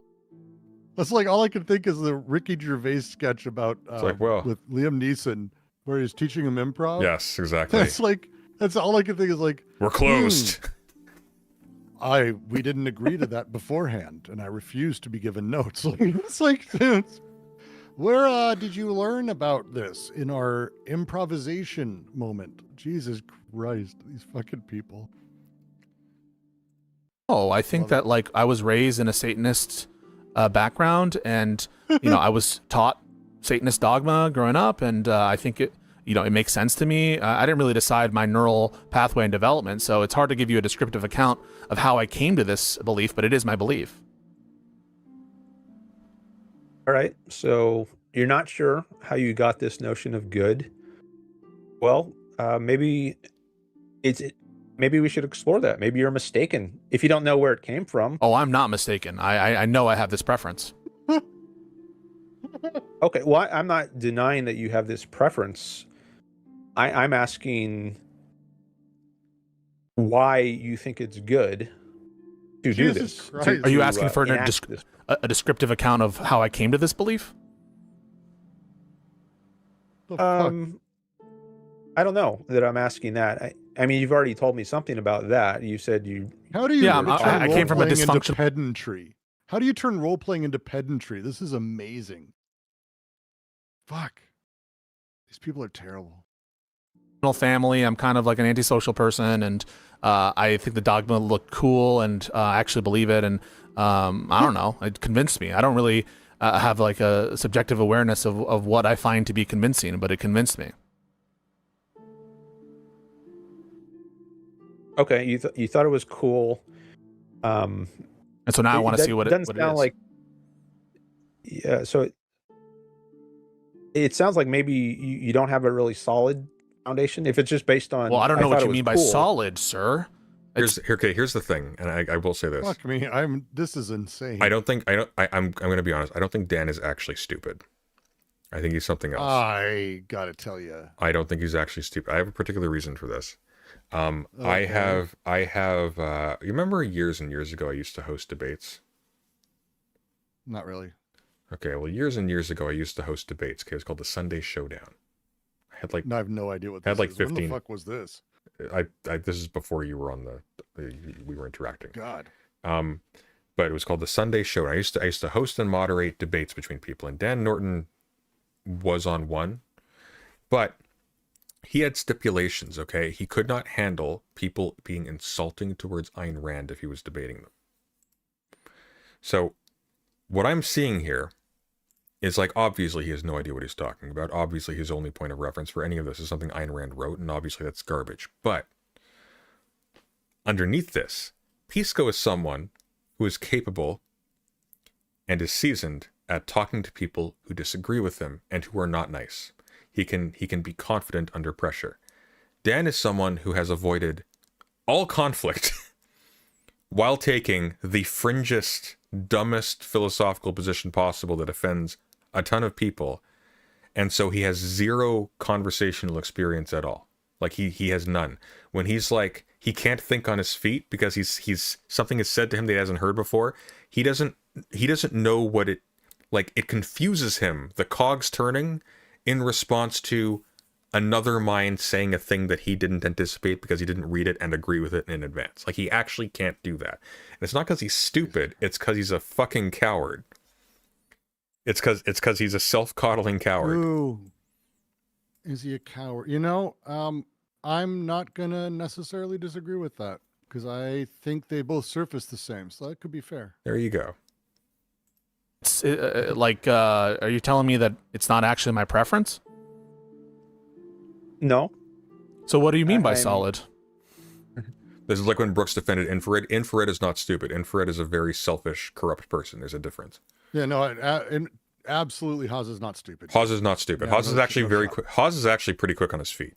He's not Very dumb. fast. He plays it Like, dumb. I would He never plays say a Pisco's not stupid. This is fucking really smart shit he's doing here. Same with Haas. I mean, look, adjusting for the context. Pisco is fast on his feet, and he's not dumb. He is. Let's put it this way, okay? We wouldn't be saying he's doing as well as he is if we were talking to him directly, but he's not dumb. Haas is not dumb. Haas plays a dumb character for a very dumb audience, but he's not dumb. He's actually pretty smart. He's not slow, I'm going to say. Smart has other baggage that I wouldn't append to him. This fellow, he probably has some capacity to ingest and engage with something, and it's atrophied to the point of virtual non-existence because he just doesn't exercise it. So, and he doesn't see anything wrong with that. So he's screwed, but it's like, it's not because were those features that I just described, were those to be changed somehow, a bonk on the head or something, he would still be sort of incorrigible that way. This is fundamentally a personality defect, in my opinion, not in abstract, at least a lack of ability. Yeah, I can go with that. Something with evidence to ground it, to back it up, to justify it. Oh, well, hang on a second. When I say evidence to justify, I don't know what you mean. I'm telling you this is my preference, and so the evidence that it's my preference is that I'm telling you it. And in fact, here, hang on, sir. This is a mind reading machine, and you know I'm telling you the truth, and you can actually experience the preference I'm having. So here, you've seen it, and it in fact is my preference. There's evidence of my preference. I've justified it to you. It exists. And my notion of what morality is just preferences. Just fucked him in front of everybody. That's insane. Okay, so- That's very well, good. It I'm wasn't very in happy front with of this. everybody. Only 244 people saw I was on this. Pisco's He's channel too. fine. I have no doubt. I don't think he has that many viewers. Let's see. How many were here? Let's take a look. He doesn't get that many. He gets like More than you. No, not really, actually. He gets like Not really? he gets like 2.2, 3.6. 10K is pretty good. Fuck, that's what I get. 7.3. Yeah, he's not that. This one from back here is like 589. Why did I think he was doing really well? Because he sold his soul to Network understanding. with Destiny and all those shitheads before, so you'd think he would have paid off better. But no, nobody watches him because he's boring and he kind of sucks. Because Well, people clock still, that he's This disingenuous. is embarrassing as shit to happen on any fuck. I'd be mortified if I was the Rand guy. I'd be fucking mortified. Oh yeah. What's his most popular? He must have something that's been successful. Let's take a look here. Holy shit! His most popular video is not as popular as my most popular video. That's actually kind of surprising. I pressed Tim Pool. He was on Tim Pool and he got fewer views than my Philosophy Tube video. That's wild. I feel pretty good about that now. And with more subscribers than I've ever had. Damn. Sucks to suck, I guess. Maybe that's what we should talk about, because I'm not denying that you have the preference and that you have good reason to think you have the Okay, preference. so what does grounding mean other than that? than proving that I have the preference. God damn. Well, what I'm questioning is whether... Okay, let's chill out a little bit. Okay, Dan, we don't need to be that mean to Dan. No, okay? I'm enjoying this because I've dealt with he has a family somewhere, possibly, maybe. I don't give a shit. These people, this is like the fascism light. That is someone's baby you're talking about. He's a Randian. I wish his name was Randall. Be fun. He's a Randian. Like the thing at the center of this is someone who fundamentally doesn't understand the things that they're arguing, and we're seeing that in real time in a really great way. It's kind of nice. Dark Wanda makes a good point. View mogging Pisco just to be view mogged by FD Signifier. What a life. Is yeah, he doing but that right now? What? FD Signifier gets like 1 million views on some of his videos. He gets way more than me. Yeah. Several orders of magnitude. Oh yeah. There is no God. Maybe what I'm questioning is whether that preference is good. How long has Pisco been doing this for? Good while. And he's got some he's networked with some pretty successful channels. He's just not very charismatic, bluntly. Well, what do you mean by good? Okay, well, I also asked you that question. My preference. I take what good. Not to say I am. Is to be a preference. Yeah, so I just understand the term good to be related to my preferences or to people's preferences, depending on who you're talking to. And so when you ask me whether the preference is good, I just understand it to be kind of tautological. You're asking whether my preference is my preference. And so I think that, yeah, by definition, it's good because it's my preference. That's just what I understand goodness and badness to be. I just noticed how much he's bouncing when he talks. Now I can't unsee it because now I know that he's on some kind of stimulant, and that's how he's getting through this, because he's... Oh, shit. Like watch his face. Like, that's... I've seen this with a lot of streamers, by the way. You remember that tomfoolery weirdo? It's like they'll go on stuff that just makes them lose like all sense of proportion or whatever, and so they will just run themselves bodily into an early grave, just doing the streaming debate bro shit just for hours and hours and hours and hours every single day. It's like this should be a sedating interaction. You should be leaning back with a glass of wine, not like... This is not the conversation where you're bouncing in your seat because you're just full of tension. It's to be a stance-dependent notion. I don't have access to this other notion of good independent of my mind. Are you seeing? It's like oh. It is, yeah. Yeah, it is. Says the Satanist. Oh, actually, one of those donos was for theory. I just realized. In fact, I think I'm going to say 2 of them were.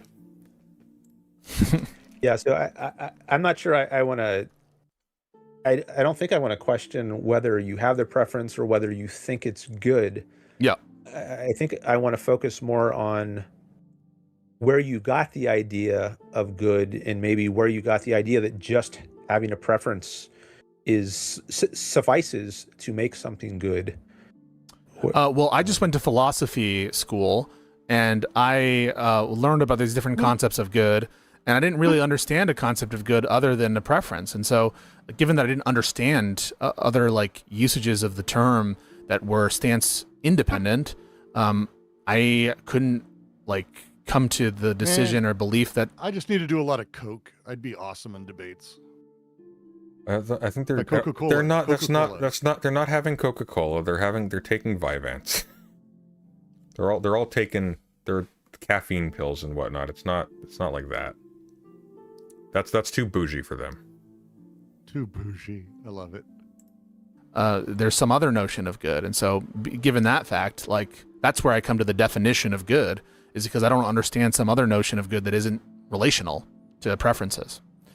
And if there is such another notion, tell me, because I'd love to know if there's some notion of good that isn't mapped onto preferences. Maybe you can explain that for me. Okay. Well, I don't think there is a what you call stance independent notion of good, but I also don't think that good is defined exclusively by what preferences we have. What would be some other Maybe definition that you're using? So when you ask me the question, how do you know your preferences are good? What are you asking me? So there's no objective good, but good is not determined by preferences. Goddamn. Ah, these people. Good is a squid, apparently. It's a squid-shaped thing.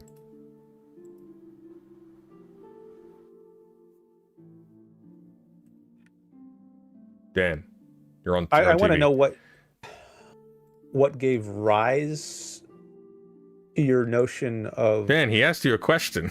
Hang on, wait. Let's hear that again. That you're using. So when you ask me the question, how do you know your preferences are good? What are you asking me?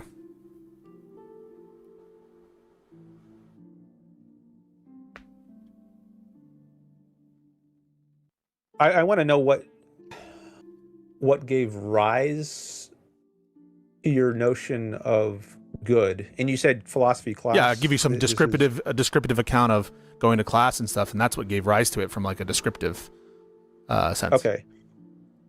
So I think you have a notion of good, or at least I think I do, independent of philosophy class. I mean, philosophy class is something you might do once you're late teens. Great. Explain it to 20s. me. Explain your notion of good.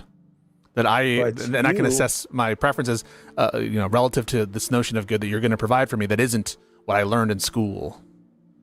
Yeah, so I think you and I and everyone has a notion of good long before school. Like when we're children, it's not, children have preferences. They think all kinds of things are good or bad for them. Like you just mean natural tendencies, that we have natural tendencies to do something, that we have dispositions towards certain ends?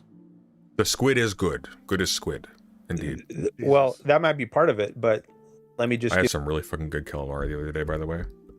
There's a Greek place I went to. Oh, it's phenomenal. give some examples. Sure. A child. My partner got moussaka. Have you ever had a properly made like squid ink pasta? Never. It's on my It's list. delicious. It's amazing. Does the squid ink actually add to it? It's not a just little aesthetic? I always assumed it was just aesthetic. It's aesthetic. I think it changes the texture of the pasta a bit. It's Interesting. very aesthetic. And I think there's a little bit of flavor that comes with it too, but it's not as significant on that end. I'm going to start doing monthly escargot streams. I have decided. That's the thing. Aiko thinks escargot are basically just slugs. It offends me. Did I mention, did you bring up with their semi-slugs?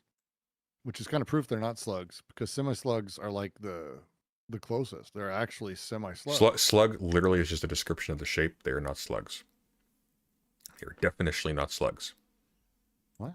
Slug is not a species of creature. It's Oh, that's the most pedantic thing I've fucking heard all day. It's like worms.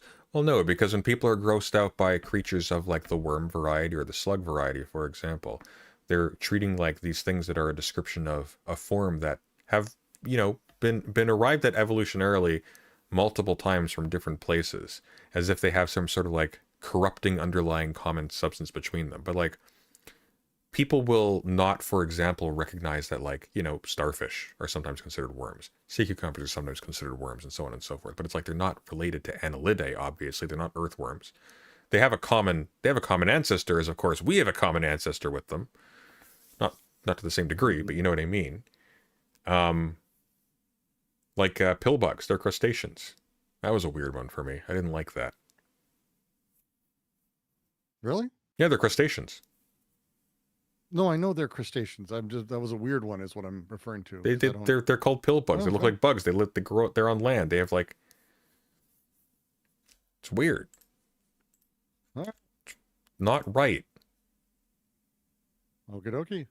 Fair enough. Child might say, you know, this ice cream cone, that's great. I love this. This is good for me. And when they trip and fall and they scrape their knee, they feel pain and they say, this is bad for me. This hurts. I don't like this. And they try to avoid that. Many things are bug Sunday. Nothing is a bug envy. Now, this is long before any philosophy. Snails are not bugs. I do not eat bugs. Do not bring that godless language into my chat. Class they enter. So yeah, so I think when they say that, they just are saying they don't like it, or that they would prefer not to have fallen, or they prefer to eat the ice cream cone. Maybe they mean something else, but if they do mean something else, I don't know what they're saying. That's just how I understand the term good and bad, is according to some stance. Okay. Well, I did want to at least make the point that I think your notion of good preceded what you learned in your philosophy class. Okay, listen, we're going to jump ahead, okay? Because this is an immoral waste of time. It's insanely banal. This is Hannibal Lecter. What's Hannibal Lecter? What's happening with this? Like someone like Hannibal Lecter from the movie who he's not a human being. No, well, I think psychopathic human being. Sure, but he's a human being, isn't he? What? Is he a human being or not? Psychopathic one. But sorry. Let's just get the answer the question. Hannibal Lecter is a human being, yes or no? He has purple eyes in the books, to be fair. So, like, maybe not. Just saying. No, come on. He has purple eyes. Humans don't have purple eyes. That's wrong. Awesome. Listen. Okay, I'm woke on race to a point. Also, purple eyes are out. Speaking of shows, you have watched Hannibal, the series, all the way through, correct? I think so. I think it gets weird near the end, and I can't remember if I zoned out a little bit. It's weird near the end. It gets really weird near the end. It has a pretty particular ending. No, not the. Are we talking? Wait, you're talking about the movies or the show? The show. Yeah, it gets weird and psychedelic. No. Yeah, it's not like the ending. The ending makes sense because it finishes the Red Dragon storyline. It is not psychedelic, but it's what? I don't even know what that means at this point. Not in terms of it being incoherent. I mean, like, it does a lot of like weird, whatever. Yes, I saw it. It's good. It's really good. It's a masterpiece. It's got there are some episodes that are like a little like hit or miss, but it's excellent overall. One of Mads Mikkelsen's best roles. Easily. One of Lawrence Fishburne's best roles, actually. It is. Which is weird because he does not meet the description of the character in the books or the movies at all. But it works really well. I think, yes. Okay. At least in a sense, yes. Well, in the sense that when we talk about human beings, I'm referring to some sort of like approximation of I'm really sore that they recast Mason Verger. He was excellent. God damn. Well, they had to. He stopped doing the fucking role. He was so good at it. He had other movies and shit. At the very least, the guy they got him to replace him does the voice well, and his face is unrecognizable and he's less mobile. So it's like to an extent it doesn't matter. He still did it really well. He did really he was good. This isn't like Godfather of Harlem where they recast Malcolm X and it's a completely different character and it's like what the fuck and it ruins the show. Yeah, very different thing. But like, you know what it is though, and here's the thing: like they couldn't do this anymore anyway, so it doesn't matter. So I understand why it was sort of okay. Like, I can't remember his name. He also did a really good David Foster Wallace in that movie with Jesse Eisenberg. But like his bodily movements, like his gestures, like the way he spins around, so fucking good. I usually am not like a massive fan of that actor. Like I like him in things. Sometimes he's a little bit one note. I appreciated how they used him in Boardwalk Empire, which is generally a not very artful film, in my opinion, or artful series. But in Hannibal, he was like, damn, he can actually act. He doesn't just have, have an accent. Eddie Izzard in it was amazing. I was Eddie stunned at the Izzard was number a of- weirdly he was yeah. phenomenal, and She now Scott actually Thompson, apparently. who's also like one of the great like improv comedians of all time, was Shit, phenomenal. Scott Thompson. My brain's not working. Who's he again? He was the coroner. He had a Oh, mustache. Yeah. He's from Kids in the Hall. Oh yeah. Who played Chilton again? He was. Oh, Raul Esparza.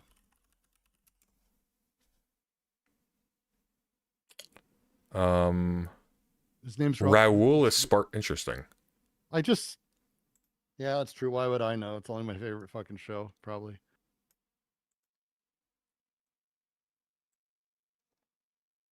What else? He looks familiar. What else has he been in? He's been in a fuck ton. He's been in just a ton of shit. I liked him in Candy. He had like a pretty major role. Actually, you know what's weird? He actually hasn't been in much.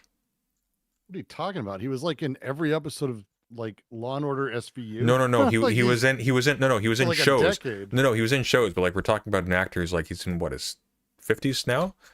He's like, I've looked at his filmography here. He's been active since 2005 till 2017. He hasn't been in any film since, apparently, unless hasn't been updated. And No. even his He was television also credits, there's only like 1, 2, 3, 4, 5, No, he's a 6, working 7, actor. 8, 9, 10, 11, He was 12. also in, since he Yeah. was in Hannibal, he was also in Pushing Daisies, which if you haven't seen, you should, because it's kind of it's the director. Phenomenal. Yeah, 8 years before. No, sorry, That's not the years writer before. director of Hannibal. Yeah, 8 years That before. was his breakout show. Interesting. Okay. He did a lot of good work with it too. I may have probably seen him in Law and Order. That may be where I remember him from. Because my mother used to watch Law and Order constantly when I was a kid. He's got a lot more theater credits. He's more of a theater guy. He's in Galileo this year. His last TV credit is from 2023. So I think he's actually more of a stage guy. He might just like the stage. Well, it's like, but here's the thing: like, people have breakout rules. Like you've been sitting here, like basically gushing over Michael Pitt, and I think no one heard of him before Funny Games, like flatly. Like it was like, who's this guy? It's the guy we've been talking about and talking about. And Funny Games was like his breakout, but he was also fucking around. He was fucking real life. What even has he been in recently besides Hannibal? He was in Animals. Wait, no, I'm thinking of something else. I don't know what Animals is. He was in I thought I recognized that, but it's not. Oh, he was in Ghost in the Shell. He was Kuze. Yeah. Oh, that's weird. Oh, I didn't even I completely in the not very good Ghost in the Shell. The worst one, honestly. I kind of forgot that. Ghost in the Shell. I don't know. I don't know. Have you seen Arise? I was gonna say I think Arise is not as bad.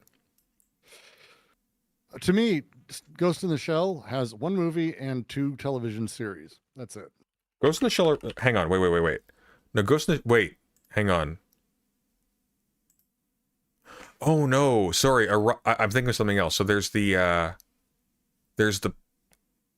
of the reboot where they have like the redesigned Major where she's much slighter. I thought it was like a prequel at one point, but it's actually just it's the redo. Unwatchable. Well, no, but Arise is the one. Arise is the one where it's CGI. Yes. And it's not like it's unwatchable. It's unwatchable. It's horrible. And the intro music is terrible. And it's like, what is this? And blasphemy for a lot of people, but I'll say Standalone Complex was very good. Excellent.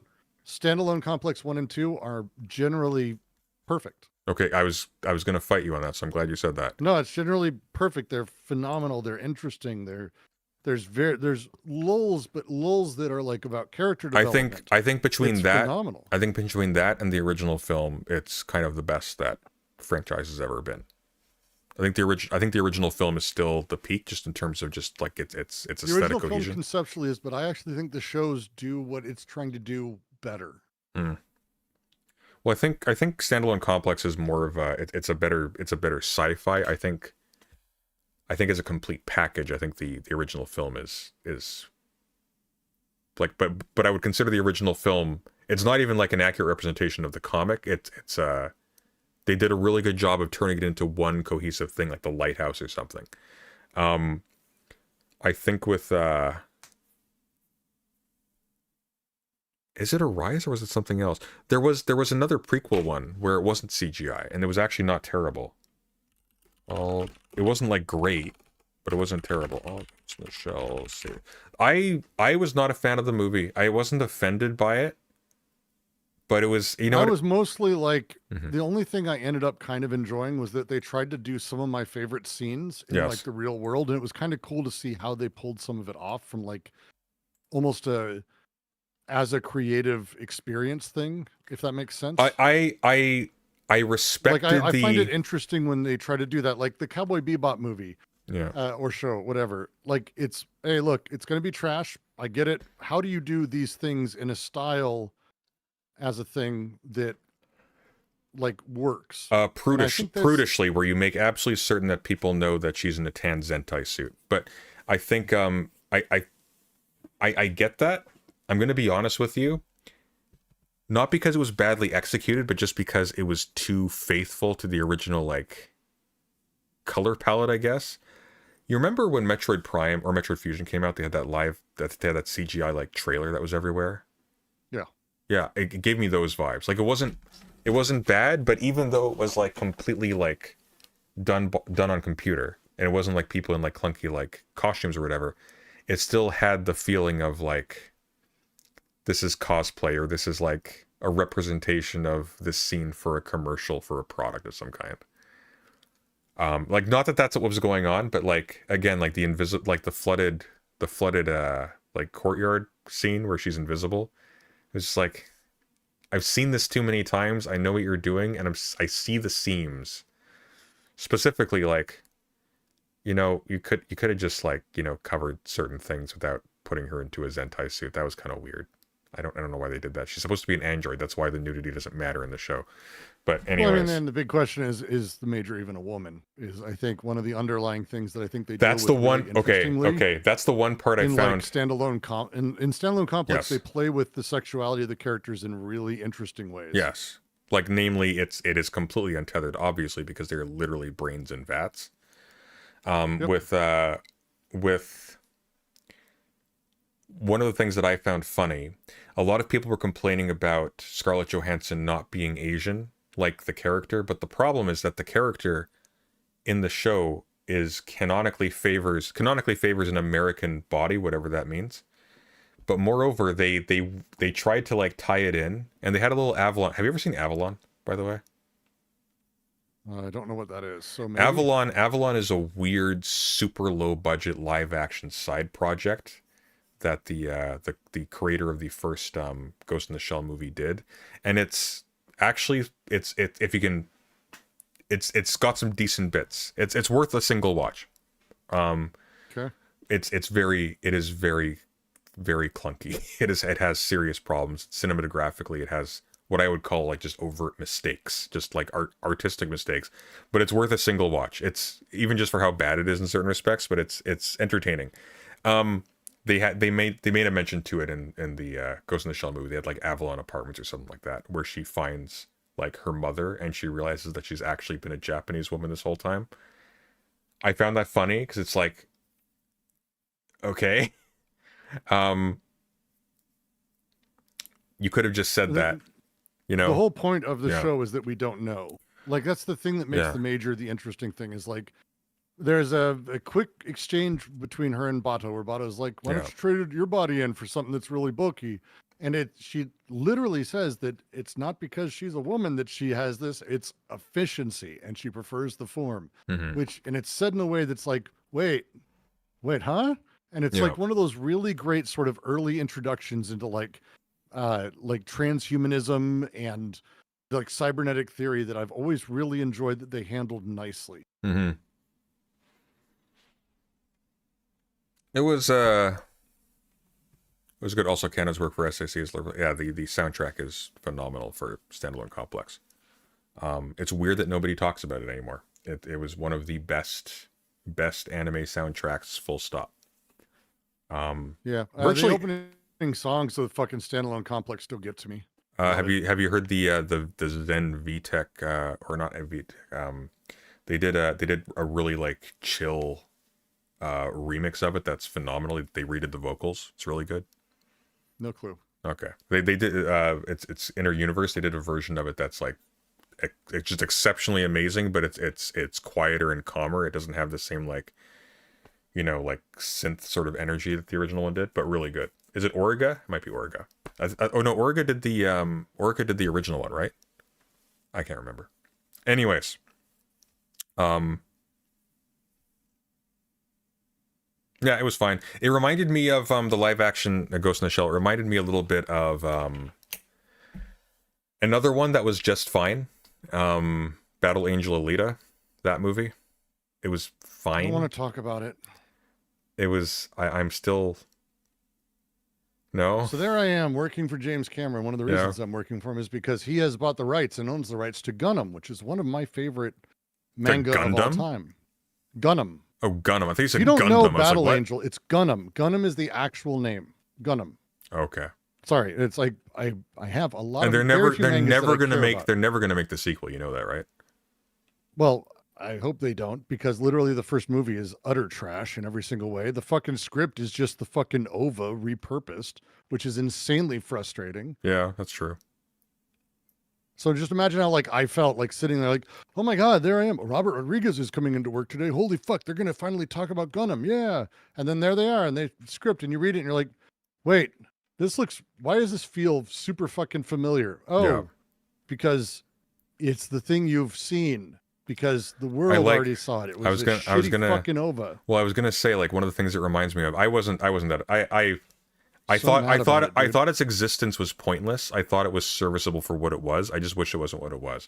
So like when you have Christoph Waltz with his giant like mechanical scythe, it's like dude. it looks like Christoph Waltz doing an anime cosplay, and it's so awkward.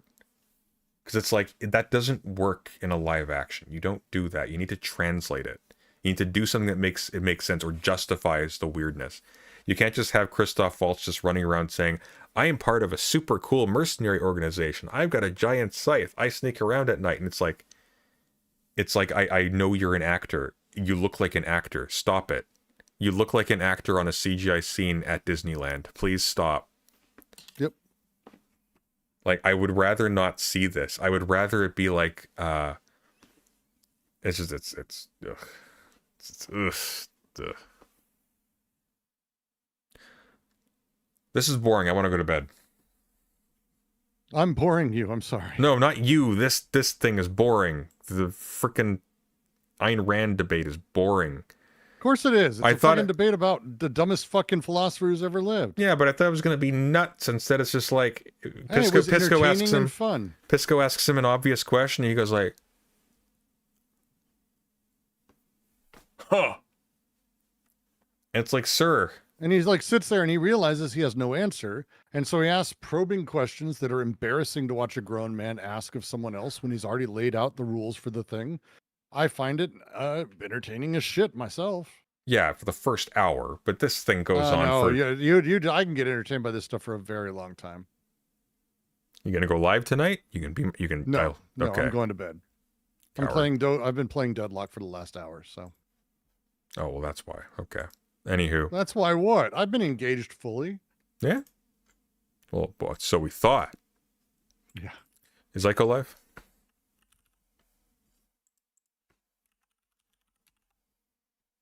Nope. Is anybody live? Is Jordy live? What's this channel called now, by the way? It keeps changing it.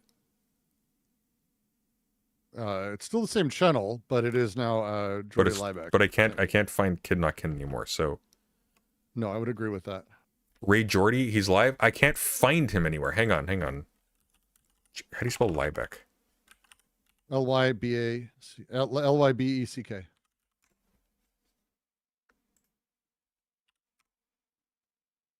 Okay, I can work with that. All right, we'll raid Jordy. Then you'll have to be my friend. All right, have a good night, everyone. See you tomorrow. Night.